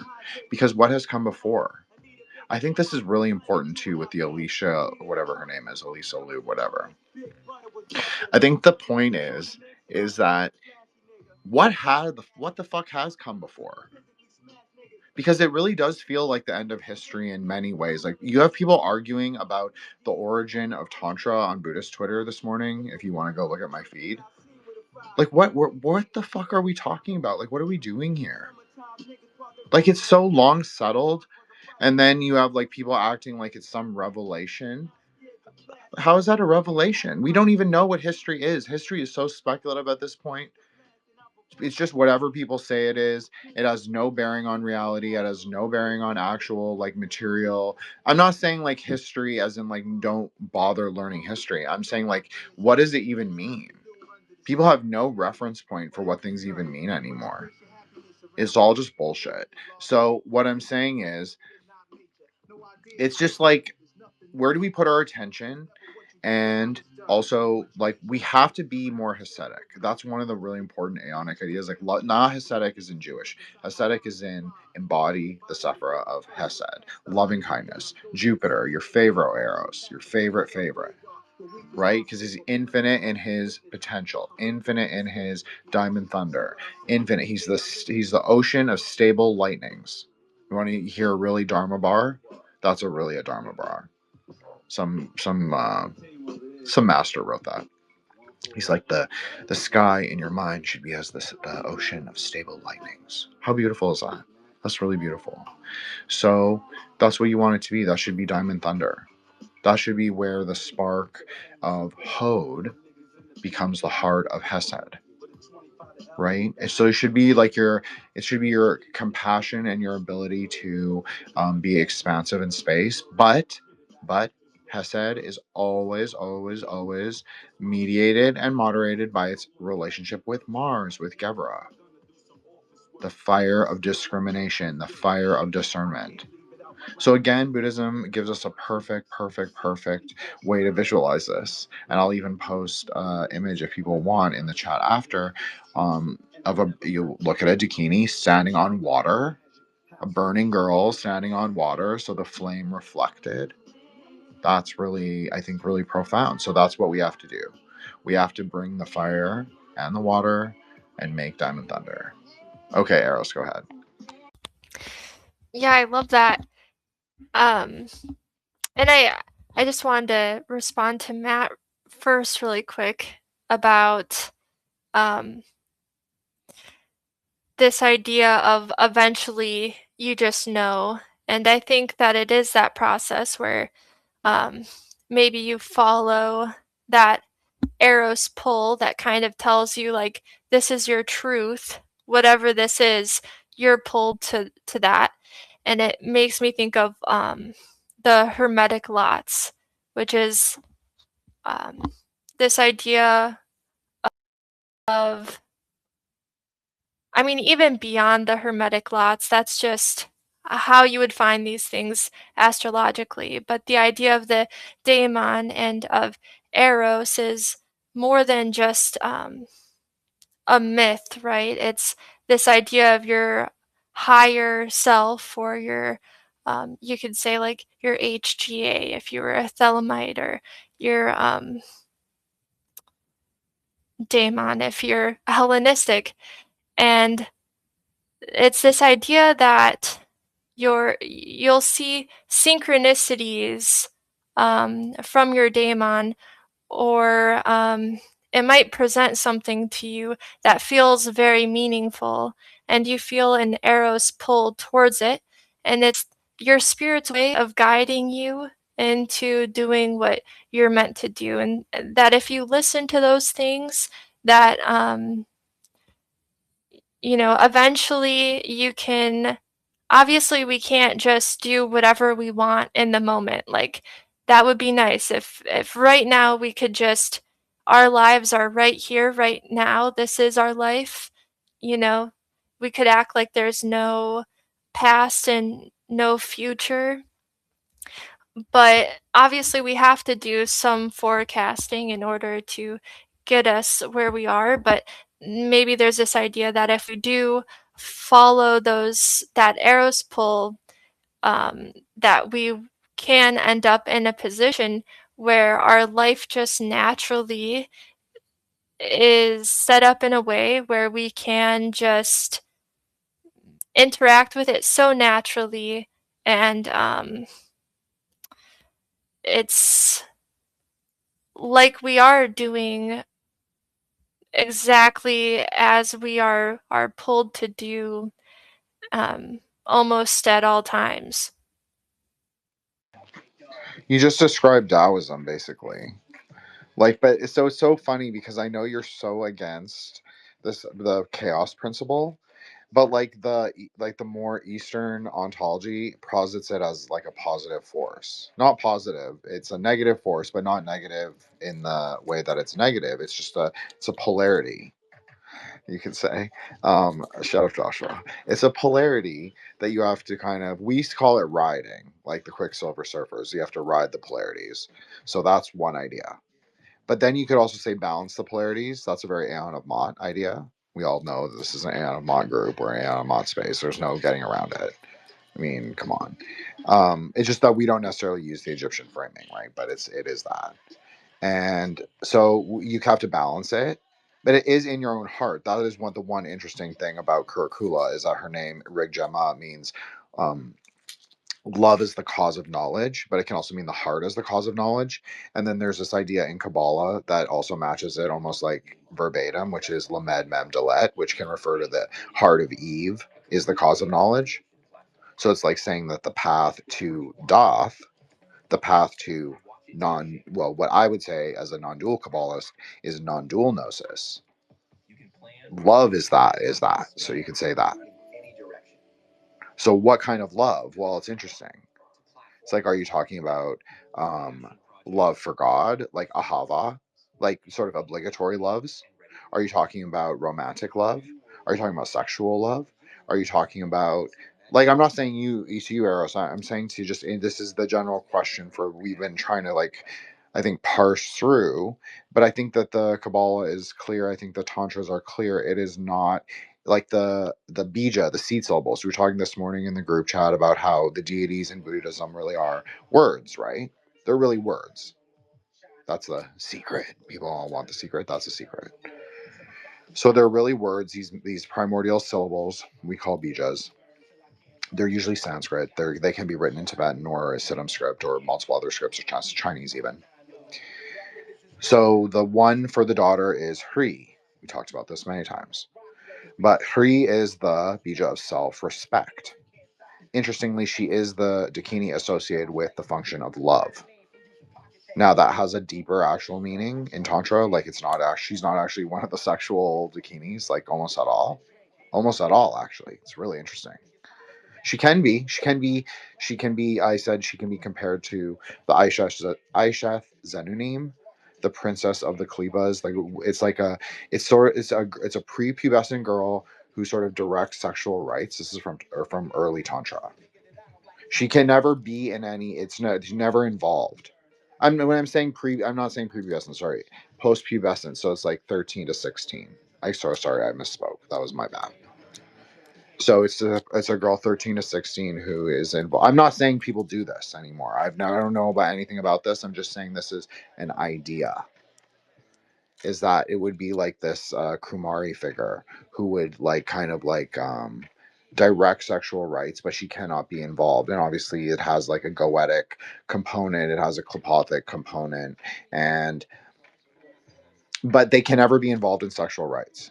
They're totally outside of sex, but she's actually a Buddha. So it kind of breaks. So my joke was she is the princess of breaking klipas. She's not the princess of the klipas. I mean, maybe she is, but then she's also the princess of breaking klipas, where she's breaking us the fuck out. So love is like exploding through, which makes sense, right? Especially if you place her at Hode. Because then you say it's a fucking fireworks, baby.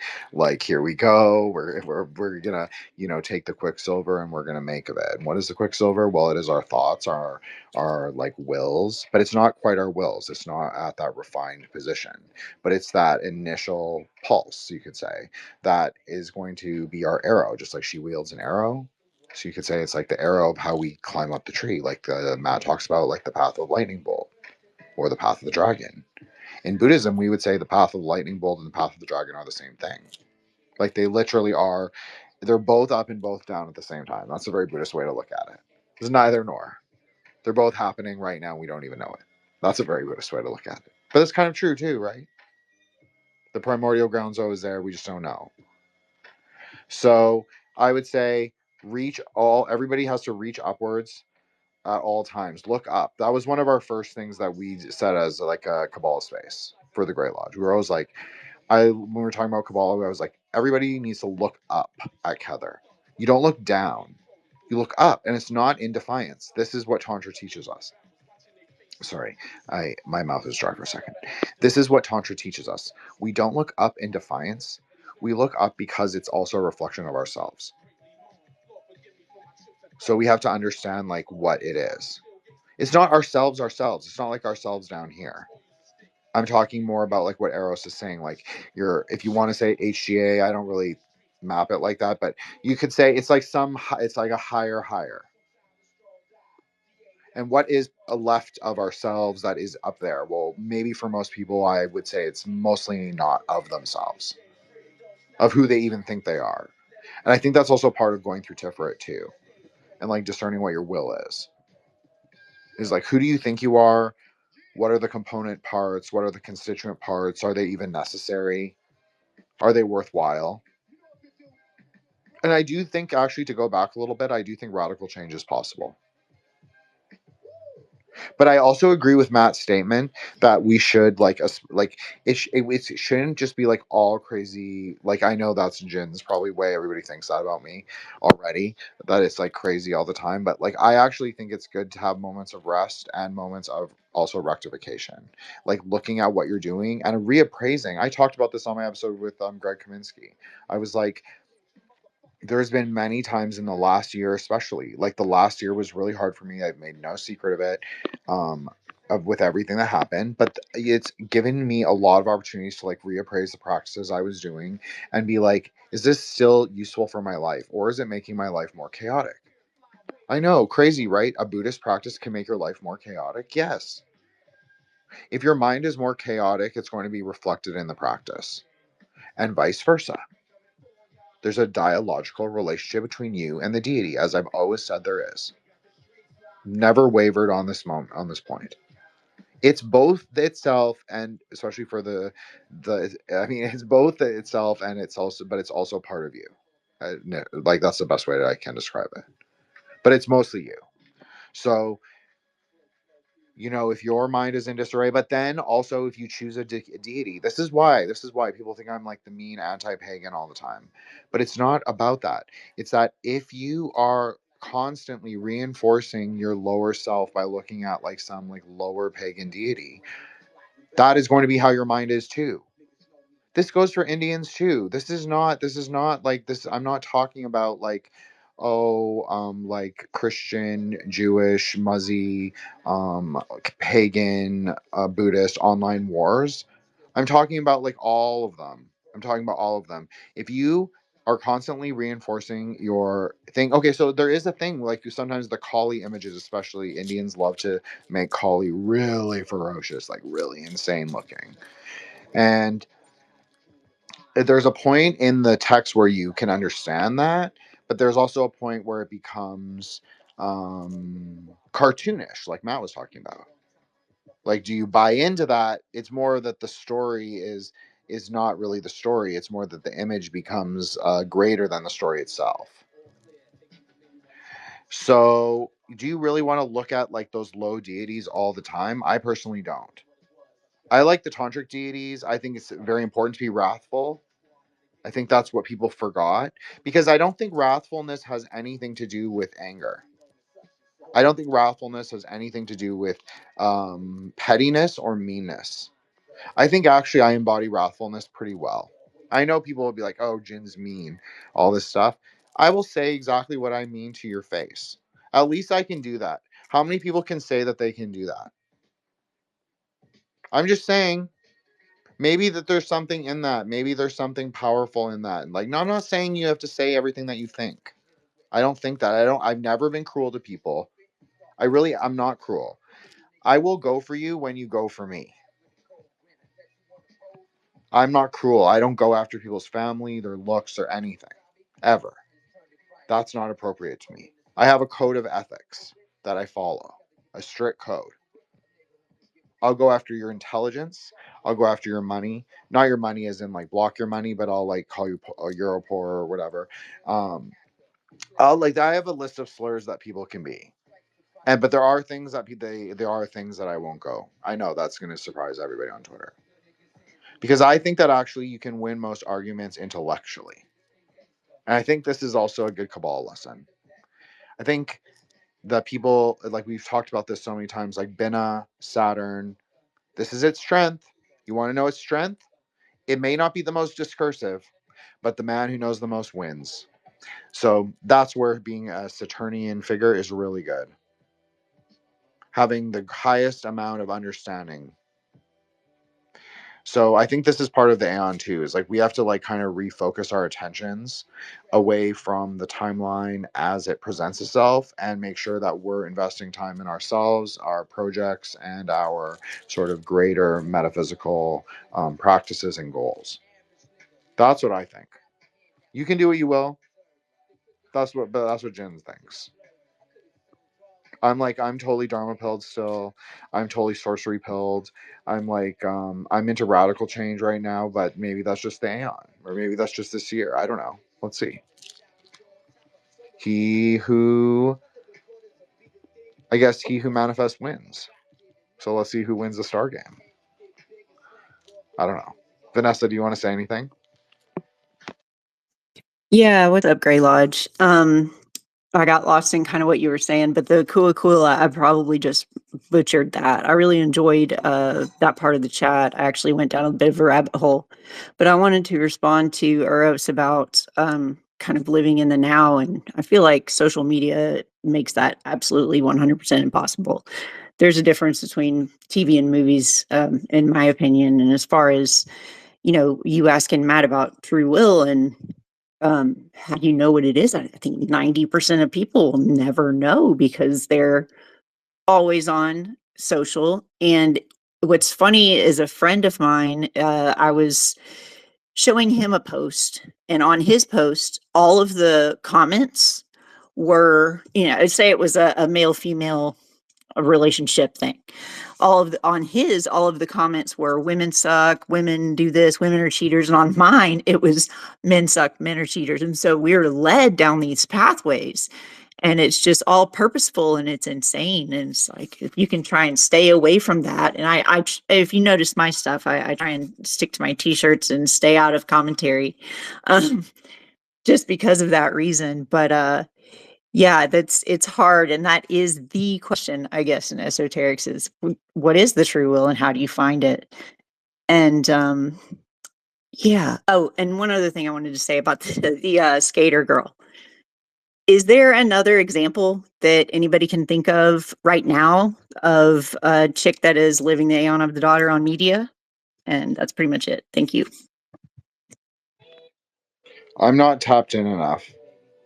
I mean, I'm tapped into the metaphysics of it, like Cassandra and I were laughing about this. Like, I'm tapped into the Aeon of the Daughter current, but I'm not tapped into social media where I would know. But she is definitely one. There wasn't one a couple weeks ago. I forgot already. Sydney Sweeney, they were trying to do it with. She's too sexy. It's kind of too. It's not like she's sleazy, and she's not, but it was just a little too. She didn't have it. I don't think it was as much because this felt a lot more. Maybe you could say Sydney Sweeney. I don't think she embodies it as much. I'm not saying that because she's not Hapaborean. Okay, nobody get mad at me. I think Sydney Sweeney's very pretty, very beautiful, great boobs, everything. That's nice. Okay, but I think she was it. But I think that I think it really the zeitgeist. I think what people always look for, the lightning strike of when those things happen. I think it really happens when the archetype matches the Aeon. And I think even with the Aeon of the Sun, you're seeing a lot of Sun archetypes being streamers. And streaming seems to be a very ridiculous job to me. I don't know, maybe that's the goal of life. I have no idea. To me it seems horrendous. But I do see that being more of the it's like the true feminist sort of expression of filmmaking, the anti-feminist, right? It's the male gaze. It's the male gaze is constant, but it's also on himself. How meta, very meta. Just saying, it's on himself and it's on the world. That's very Aeon of the Sun. That's sort of a negative Aeon of the Sun. You could say those guys on. I think the thing is what do we want? What do you want for the Aeon of the Daughter? What do you want for the Aeon of the Sun? Who do you want to embody them? Do you want yourself to embody them? I think this is what Matt was getting at. I personally, this is just for Jin, I think you should personally embody them in yourself the best. Whether you align with the archetype or not. There's 3 Aeons, Zoe, Seth, and Nuria. Knowledge, will, and life. I think everyone can embody at least 33. Until you borrow something from Brother Matt, 33%. There you go, 33%. Will, love, and life. That's a good. Those are if you had those Aeonic concepts, and then you remembered, okay, how is the Mott mediated? You could say non-duality, bodhicitta, loving kindness framework, and middle pillar. Okay, that's another 33. Just saying. And then so you put that together, and maybe that's the golden heart right there. Maybe that's the key to the hyperspace kingdom right there. Which is interesting because we always have said that. We always said that the heart of Christ, whether we are Christian or not, and we're not a particularly Christian space in the, at least in the hetero or in the Orthodox way. But I've always said we're very friendly to Pico and very friendly to Christian Kabbalah because it does posit this kind of like alchemical transformation of the heart. So I'd like to think that alchemical transmutation of the heart is sort of the key to death. And as I posited, and as David Heim Smith says, there is no death. It can be there. It can be there between Bina and Hokmah, but doesn't have to be. It can actually just be at Pardes. And this is one thing Matt and I liked about each other right away, is that we both said that, yeah, that's true. Is that can actually be at Pardes sometimes too, or maybe it's always at Pardes. And maybe we map death because it's mathematically and cosmologically useful for our minds to like have it on the tree. But it's also useful to recognize that it's actually not there. It's actually like the 5th level that we go to. That 5. That Diamond Thunder. So try and balance everything. You are the Aeon. We are the Aeon of the sons and daughters. I'm not trying to be cheesy. It's not a cult. It's nothing like that. I don't collect money. I don't make money on my podcast. It's just a whole KO show. If you want to give me, if you want to like whatever, it's like a true. I do it with loving kindness and in a little bit of like KO fashion. But it's with Dharma. I try and keep it all with Dharma, but it's wild and weird out here. But in terms of, yeah, I think we are the Aeon of the sons and daughters. We are the psychic youths, to use a Torontonian term. And I think that we get to decide and rule the timeline. And I don't think it's all sunshine and rainbows. I'm not trying to make it sound like that either. I definitely don't think that. It's not been my life experience at all. I don't think it's been anyone's life experience. It's not my way to like make light of it or to be flippant about anything. I just think that we do have a choice. I see, like, okay, so when we've talked about this many times, but like some of us were leftists at one time, and how miserable we felt, like we embodied misery, and it made my life more miserable, a lot more miserable, to be honest. And also when we went too far to the right, I know that was something for me. It's not like I don't have rightist sympathies, I do. But I think that sometimes the kind of like, I'm going to lord over everyone as the sort of like king of everyone else's domain. I'm not personally, I'm more of an anarch. I like Junger's anarch. I am the king of my own domain, and you're in my domain, shall not meet. And if they do, we might clash. But that is fair. But I'm more of a in that way. So that's how I choose to move through the world myself. And Matt Murrah, please go ahead.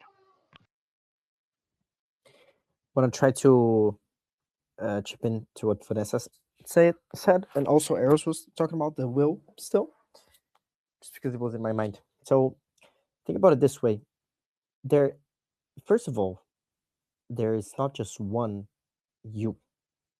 There are many yous, and when I say that quite literally. You are made out of a lot of beings, like bacteria, viruses, parasites, cells. Literally, you're made out of many beings, and all those beings have their own programming. So let's say their own wills, their own desires, and everything, and they're not necessarily the same. But again, and that's also gonna make you want different things at different times, and sometimes even conflating. Right, you're gonna want something, and then at some point you're gonna want something else. It gets too exacerbated, they'll call you bipolar, but it's just a klifa. It's just a name for the thing. Everyone is kind of bipolar or multipolar even. But the point is, if you don't understand this, then you can never understand, let's say, the greater will, if you want to call it like this.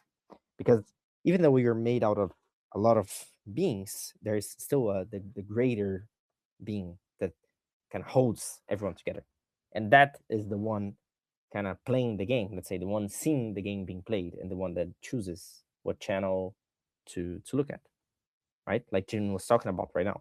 If you want to look into the channel of misery, you're gonna watch misery. If you look into the channel of whatever, you're gonna watch that.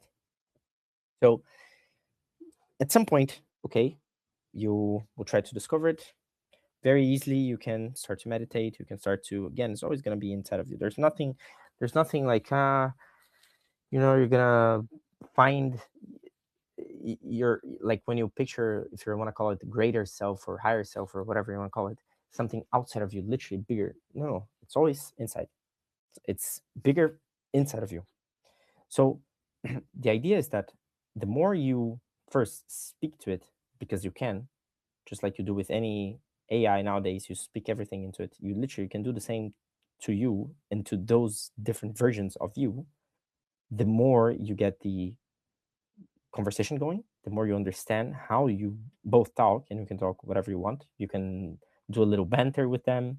For example, you can say, just before you go to sleep, you can start imagining the next day, kind of training that, and then you can say to it like, "Hey, surprise me, surprise me financially, make me get X amount."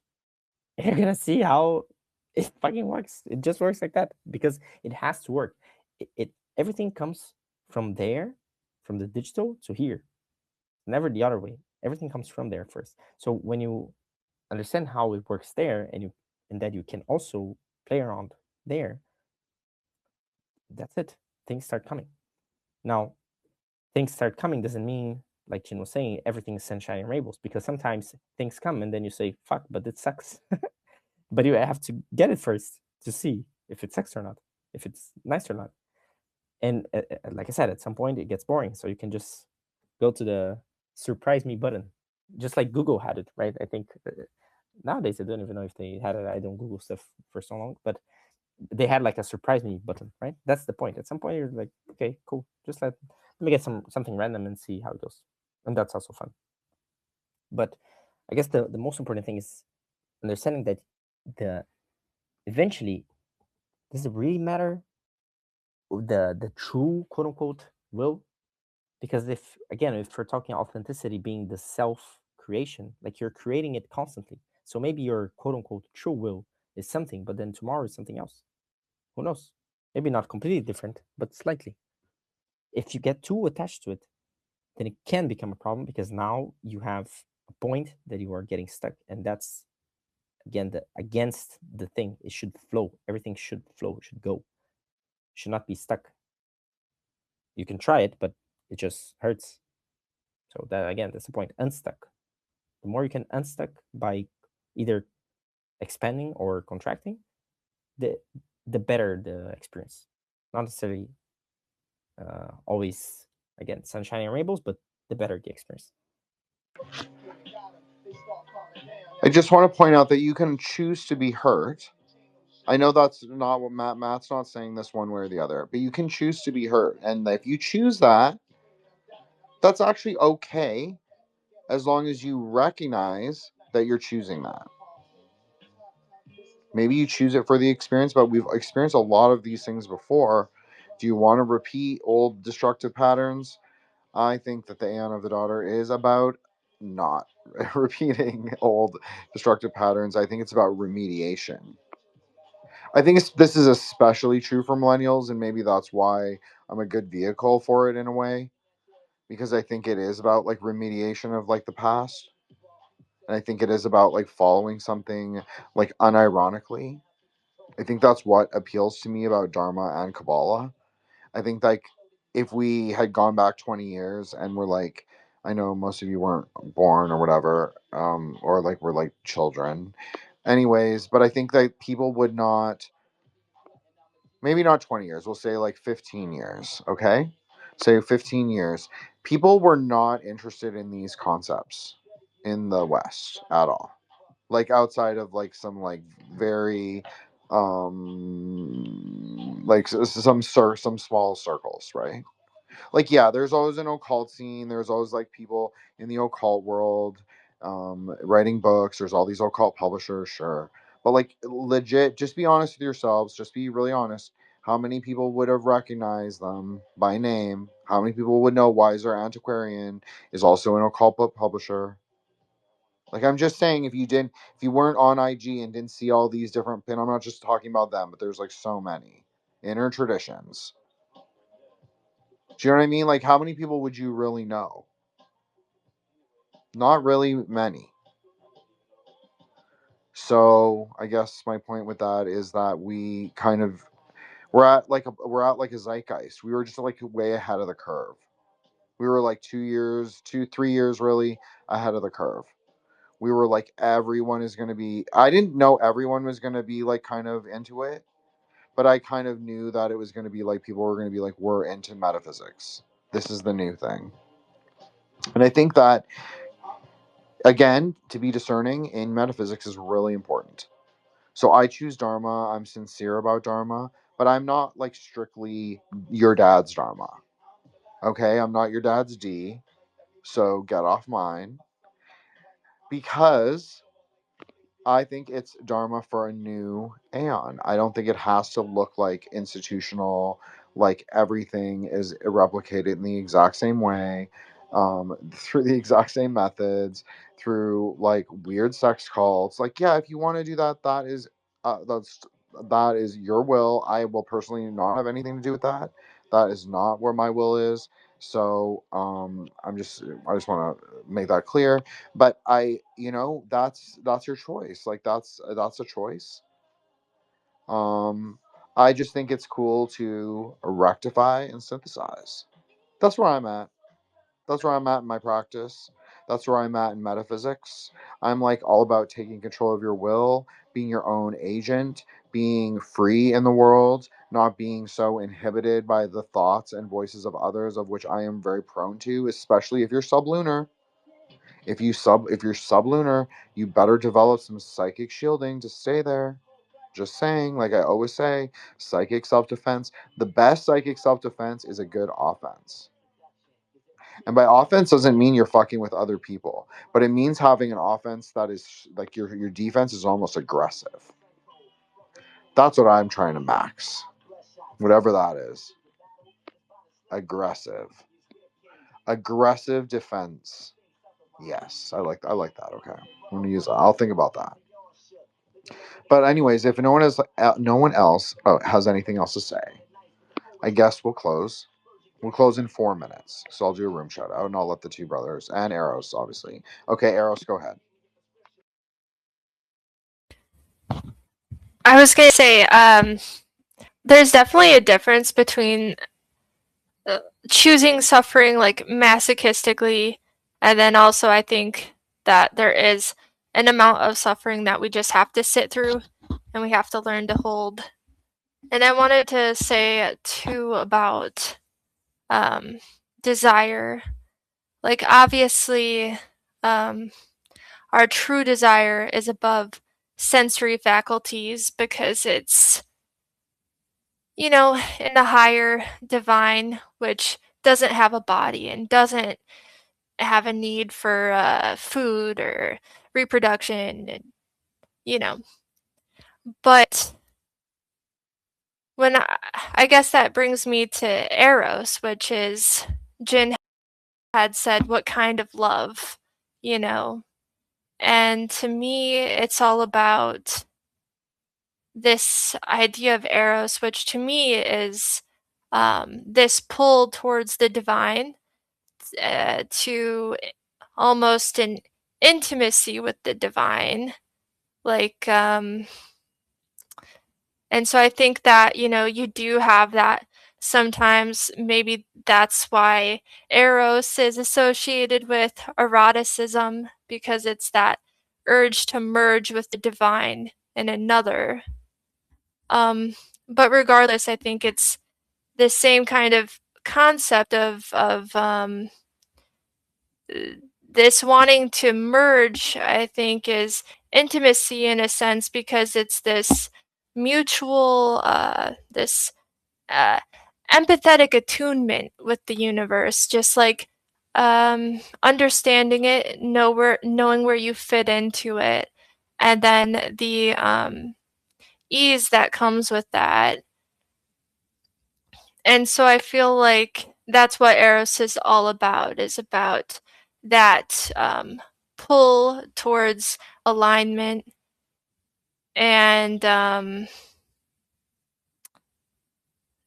forgot what else I was going to say. Oh, I was going to say also that I think that in today's world, it's like we kind of have to find our truth to some extent, our true desires. And when I talk about the spirit, I'm not talking down on like the sensory world either, because I'm big into Beto, and so I feel like there is a sense where we have to at some point synthesize our higher self with our sensory faculty, our humanity. And I think that there is a way that we can do that. It's just by merging the spirit and the soul. So like our meaning with our ordered selves and with our human bodies, if that makes sense.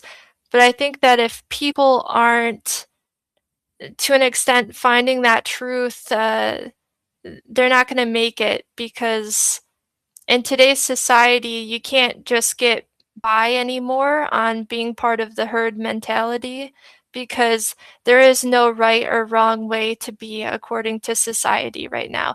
It'll rip you in a million directions, it'll rip you apart.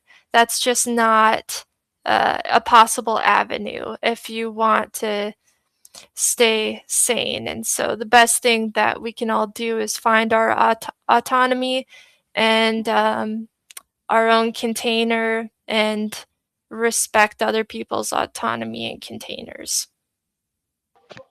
I also think that we've talked about this so many times about like kinship relationships, like our like what we jokingly call like our Nexion as the chat. I know this is gonna mean so much shit, but we do call the chat our Nexion, our Nexus. We are like the psychic mutants in the Nexus. So that is what it is. I think it's really important like that you have like network and like a family of like not family replacement necessarily. I'm not saying it like that. I'm saying but like a network of people like that you can actually like go to with things, and like someone will be able to recommend someone, and or someone will be able to be like read this book, or someone will be like let's discuss this thing, and or anything, right? And that's what we kind of are trying to be, I think. And I think that is also part of like the psychic aeon. So I think it's about what you said. It's like we always said like it's so interesting because you said so much aeonic stuff tonight, Arrows. And maybe you have the little bit of the daughter in you. Of course you do. So I think that the whole thing was like, how do you individuate amidst the mass? Well, we're all so different. But the trick is that we all have to also get along most of the time. So that's part of it too. That's very aeonic, you could say. Is like as we were joking about in the chat, like kibbutz and maxing. Like, yeah, you're gonna have to like go pick fucking olives with someone you don't like. Okay. That's probably not the best for them if they have to be paired with me. But I'm the boss kinda, so I probably won't have to pick olives. I'll probably do something else. But I'm just saying, in the eventuality if that ever happens, I'll have to also embody. Like I would I would also have to embody those like bodhicitta qualities that I talk about. I couldn't just be a baddie on the ladder. I'm just saying. I know better. Depending on who it was, I would be better than that. Hopefully, so we can choose bodhicitta in our each moment. And I like to think that that is also part of like bringing that love, the arrow of love in the space of emptiness, is to like try and be funny and decent and like actually kind and actually caring about each other if possible. It's not always possible, but if possible, you try. So that's where I'm at. I'm like, yeah, I like have other aspirations. I think all transformations are possible. I think, but I actually like the idea that you keep it to bodhicitta and that you keep it to the middle path, and that you sometimes you're generative, like very generative, You're like making and building and doing and thinking, and you're all of those things. And then sometimes you're like rectifying, you're bringing things back in, you're kind of like reassessing, you're seeing what works, what doesn't work, and that's before you go back out and then try and do something else, right? So I think that's a good way to also find autonomy, is like doing self-reflexive work. Like I know I've given a lot of shit to shadow work and stuff, and I know some people like it and some people don't. I don't always think it's that useful because I think people can get stuck there, but do as I will. But I just think that there's something really important about being self-reflexive. I think meditation is so important, number one, but I also have begun to suspect that meditation alone is not enough, because people do not have an idea of what they are doing there in meditation. And so I will take the hard line, since Solar is not here. And I will say, this is the superiority by a million and a million percent of deity yoga. Because deity yoga is teaching you what to do in that Rigpa space. Just saying. You can say that I practice like magic too much. It's not like pristine dharma. Okay, that's fine. That's what y'all want to say. Okay, I've always said I'm a sorcerer. I never ever said I wasn't. But that is what the deity yoga teaches you. It teaches you how to be a sorcerer in your own domain. So, something to think about. You have to also do it in bodhicitta, and it's not about doing whatever you want or will, or even that you can do it. Can't do everything until you can really do it. And once you get to be able to do it, doesn't mean that you'll be able to do it the next moment that you try, and it doesn't mean that you'll be able to do it without karmic implication. Just saying, from a Buddhist magic perspective. Okay, Matt, go ahead. I just want to try to clarify the meditation thing from my perspective, if it helps. For example, when you're meditating, what you ideally could be doing is you're zooming out of the situation. You're getting out of the character, again, disassociating and saying, okay, where am I? What's happening? What's actually for real? Because a lot of times we create problems that don't even exist. And you zoom out of that and you, like you're saying, you reassess. Again, expansion, contraction. You get out of the situation and then you see, okay, this is there. There's this thought here. There's this mental image I created, this thought form, this whatever. It's all there. Okay, cool. You understood the situation. Now, after zooming out, you do the opposite. Literally, you go and zoom into the reality that you so will it. And then the more you do that process of, again, zooming out, zooming in, zooming out, zooming in, again, expansion, contraction, just like breathing, just like pumping blood, the better you get at it. And the more you understand where are your blocks. Literally the easiest way. When you mentioned shadow work, just try to, if the person doesn't like shadow work or doesn't like the name or doesn't understand it, just try to think of it as blocks. You're going to be blocked somewhere. And how do you know it? Because you try to do something and it doesn't work. You try and you go to a path and it doesn't work. Either because your mind, again, is blocked somewhere, or because something in the physical, which reflects your mind, is blocked and so on. And then you try to understand, okay, how can I remove this block? You're going to get the answer, be it by some intuition, be it by some synchronicity, some whatever you want to call it. Okay, then you unblock. Don't get attached. And the more you do it, the better you get at it, the faster you get it. It's like when you're kids. We do this already all the time. Like we were playing with a toy, and then at some point it's like, okay, I don't want to play with this one anymore. I'm going to play with the other one. You don't even think about it. You just go, and you change all the time. You don't even remember what you went through. That's also bad because, again, you don't get to rectify, and you sometimes bump into the same problems. But that childlike wonder is what's going to help you just keep moving forward. Again, keep going, keep going. There's no reason to be anxious about the future or be depressive about the past, because those don't even exist in your mind. They're only in your mind. You cannot prove to yourself that what happened, quote unquote, in the past is even real. Every time you remember it, you're imprinting some new perception to it. And the perception you had at the time was only one of them. So there's always multiple perceptions to an event. and you're just trying to remember one of them. And again, it doesn't even mean it's real. You cannot even prove it. And the future, the same, because there are many futures. So sometimes we get super anxious about a specific future that might happen. And then when it comes to it, didn't even happen. So you got all the, in Portuguese, it's funny because it's, well, I guess in English it's the same. We have preoccupy, right? You preoccupy your mind with things. So you're occupying before it happens. And then when it happens, sometimes not even the thing that you preoccupied your mind from. So you suffered for nothing, really. There's no point.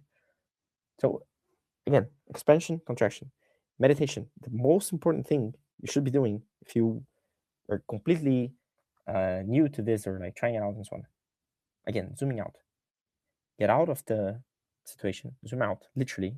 Imagine you zooming out, whatever, how you want to do it. And then start just observing. It's not about necessarily not having thoughts, just observe. Thoughts might come as like clouds. You move them away, it's fine. But just observe it. Okay, what's going on in monkey mind? Oh, this is going on. Okay, cool. Then you, again, zoom in. And you're deciding where to zoom in. The more you zoom into that thing, the more the real it gets. The more real it gets. More energy it gets. More solid. And you keep playing. If you find a dragon in the way, you can decide what you do with it. Do you ride it? Do you slay it? But they will appear. Yeah, that you can be sure. But that's the point as well, right? Well, what's a hero if there's no dragons to fight or to tame or to negotiate or to whatever you want to do with them? So part of the game. Thank you, Matt. I just want to clarify that I don't think that Matt intends to sound like doesn't want you to be Patrick Bateman from American Psycho. I think that's more of a, we'll call it translators issue of like saying the thing is, Matt, is there's a whole like generation raised on therapy speech of like attachment, disattachment, and like all of this, and so people take it in the most extreme way. I'm not correcting you at all. I totally understand what you're saying. You're saying don't grasp, as we would say in Buddhism. Don't be a graha, a naga, or a griha, which means like a clinger. You don't want to be a clinger, but that doesn't mean you can't love people, and that doesn't mean you can't be attached to people. That's not what we're saying. That's not, at least not what I'm saying.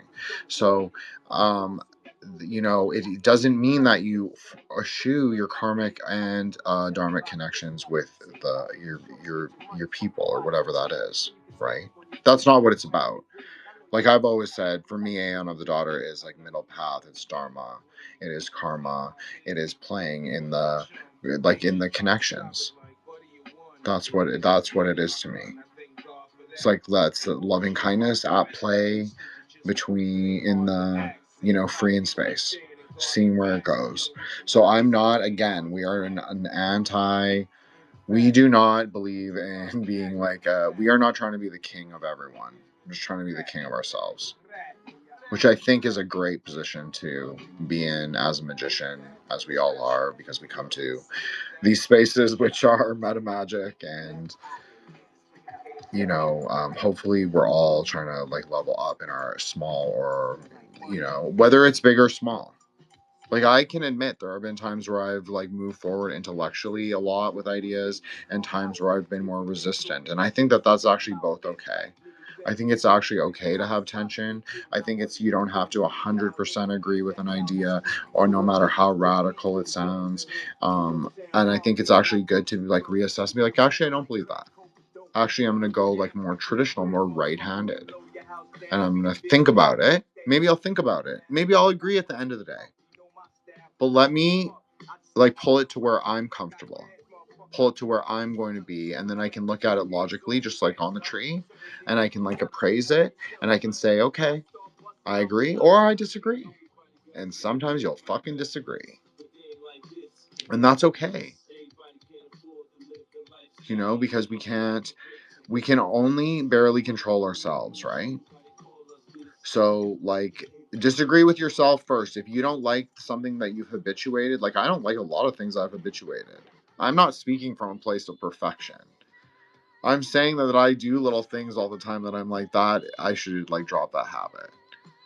And it's still hard. I'm still like, oh, I still like do it sometimes, but like I've gotten better at certain things. And then being more responsible, I'm not like a Jordan Peterson kind of person. I'm not saying that. And like, yeah, I get that there's like something to be had in structure and all that stuff. And that's nice. But I also think that there is something to be had in structure. I think to have like a more structured life, but doesn't mean rigid, right? I think there has to be a kind of flexibility, which is why I wanted to do like a show and why I wanted to do the Grey Lodge, because I think it gave us a kind of flexibility to like connect over time and space. What is a more magical act than that? Who would have thought that you could discuss magic while doing magic on a magical device, on a magical app? That is both the 10 and the 11. Like this, that's the most meta magic you could ever be. That's meta magic max. Okay? So I'm just saying that we are in an incredible and scary and important time. And it is not always easy for me. I'm sure it's not always easy for any of you. The truth is. Maybe for Matt. Maybe Matt's just like Mr. Schwei guy. And he's just like slick and smooth and moving through the paths. But I know for a lot of you, it's like some days are hard. And I get you. I got you. Some days are hard. Like really hard, okay? But we do get to choose. And we do get to be agential to a degree in our own lives. To a degree, yes. So why not try and tame the polarities with a good sitting meditation? And again, I'll flex a little Maha Yoga. I'm just saying, if you don't know what Tantra is and you like don't even like Buddhism, that's fine. You could recite a Namashastram of a planet. If you like a particular planet, maybe that's an option. Just saying. You just find the planetary hour on every day and you do a little Namashastram. I'm not a planet person so much, right? Because like obviously the Buddhas are way higher, but I mean they're important, but they're just not like, it's just a lot different. It's just a lot like it has a lot more thing. But like you could do Tara. I've been encouraging all the girls every time anyone asks me for a book now. I'm like, this is after Vanessa asked me, and I told her, okay, read Green Tara. I wasn't quite sure if I should recommend it. I felt like kind of weird about it. Then I was like, no, it's such an open practice. It's like Solar practices it, at least if like, and my sister practices it. So like if there's questions, at least I can field it. Okay, so but like when other people have asked them, like, yeah, why don't we just like, I'll just recommend them Green Tara. Like everybody can just do Green Tara. Like I know you guys were talking about Isis in the chat. Like as I've made a case for, Isis is Green Tara. Matt was saying it, 33%. I'm serious. Green is the color. Green is the Aeonic color. Green and pink, as we've talked about at length. Green and pink. So the boys better start doing the Dakini practices, I guess. The Kurkula, and the girls better, or the girls can do Red Tara. You don't have to do Kurkula, you could do Red Tara. So that's interesting too. Just saying. It's very ionic. So but anyways, the ionic colors are green and pink, as we've talked about many times. So it is like what Matt said, it's about slaying or riding the dragon. Now, I know this has been a bit of a contention, but riding the dragon is not a euphemism for being a baddie. Ho. Like, we're saying being Aeon of the baddie is good, but we're not saying being an Aeon of a ho. We're saying that's bad. We're anti-ho. We're pro-baddie, anti-ho. Okay? I just want to be very clear about it. Anyways, I'm sure I'll regret this next week. But anyways, yeah, I thought it was a great space. I thought, Jesus Christ, I shouldn't say that. We came up with Hapaborean. So it's like, who else can have, as I said, the final peg in that midget Pinoy's gaping pussy? So, but me and us, and of course, that's the Vajra hammer, right? That's the hammer of Diamond Thunder. So, thank you all for coming. Obviously, Trenorous, John, Al, Zach, Frog Luker, Cassandra, Dumento Mori. Appreciate you, brother, for coming. I know I kind of gave you a hard time at first, but you stuck with it. Maybe you were trying to suss me out or something. I don't know. Truth and Dies, Vanessa, of course. I don't even really need to introduce her because, of course, she's like a major part of our group chat, our lodge. But check her Etsy out at Truth and Dies, of course, and her IG, which you can see all her work. Eros, of course, Occult Reject of Extraordinaire, and also has her own content. Thank you so much, Eros. Just consider yourself part of the speakers as always. I know it's kind of imposition, but it's always great to have your perspective. And I think as a woman, I think it is different. I think it adds a different flavor. I don't know. Cassandra, check out her Etsy store as well as her YouTube content. So really important. And I think she opened a thing for Grey Lodge, like for Etsy. I can't remember. Yes, right? Yes, okay. So there is a code for Grey Lodge people that are nice in our space. So there you go. And of course, Matt Murrah, check him out at everything.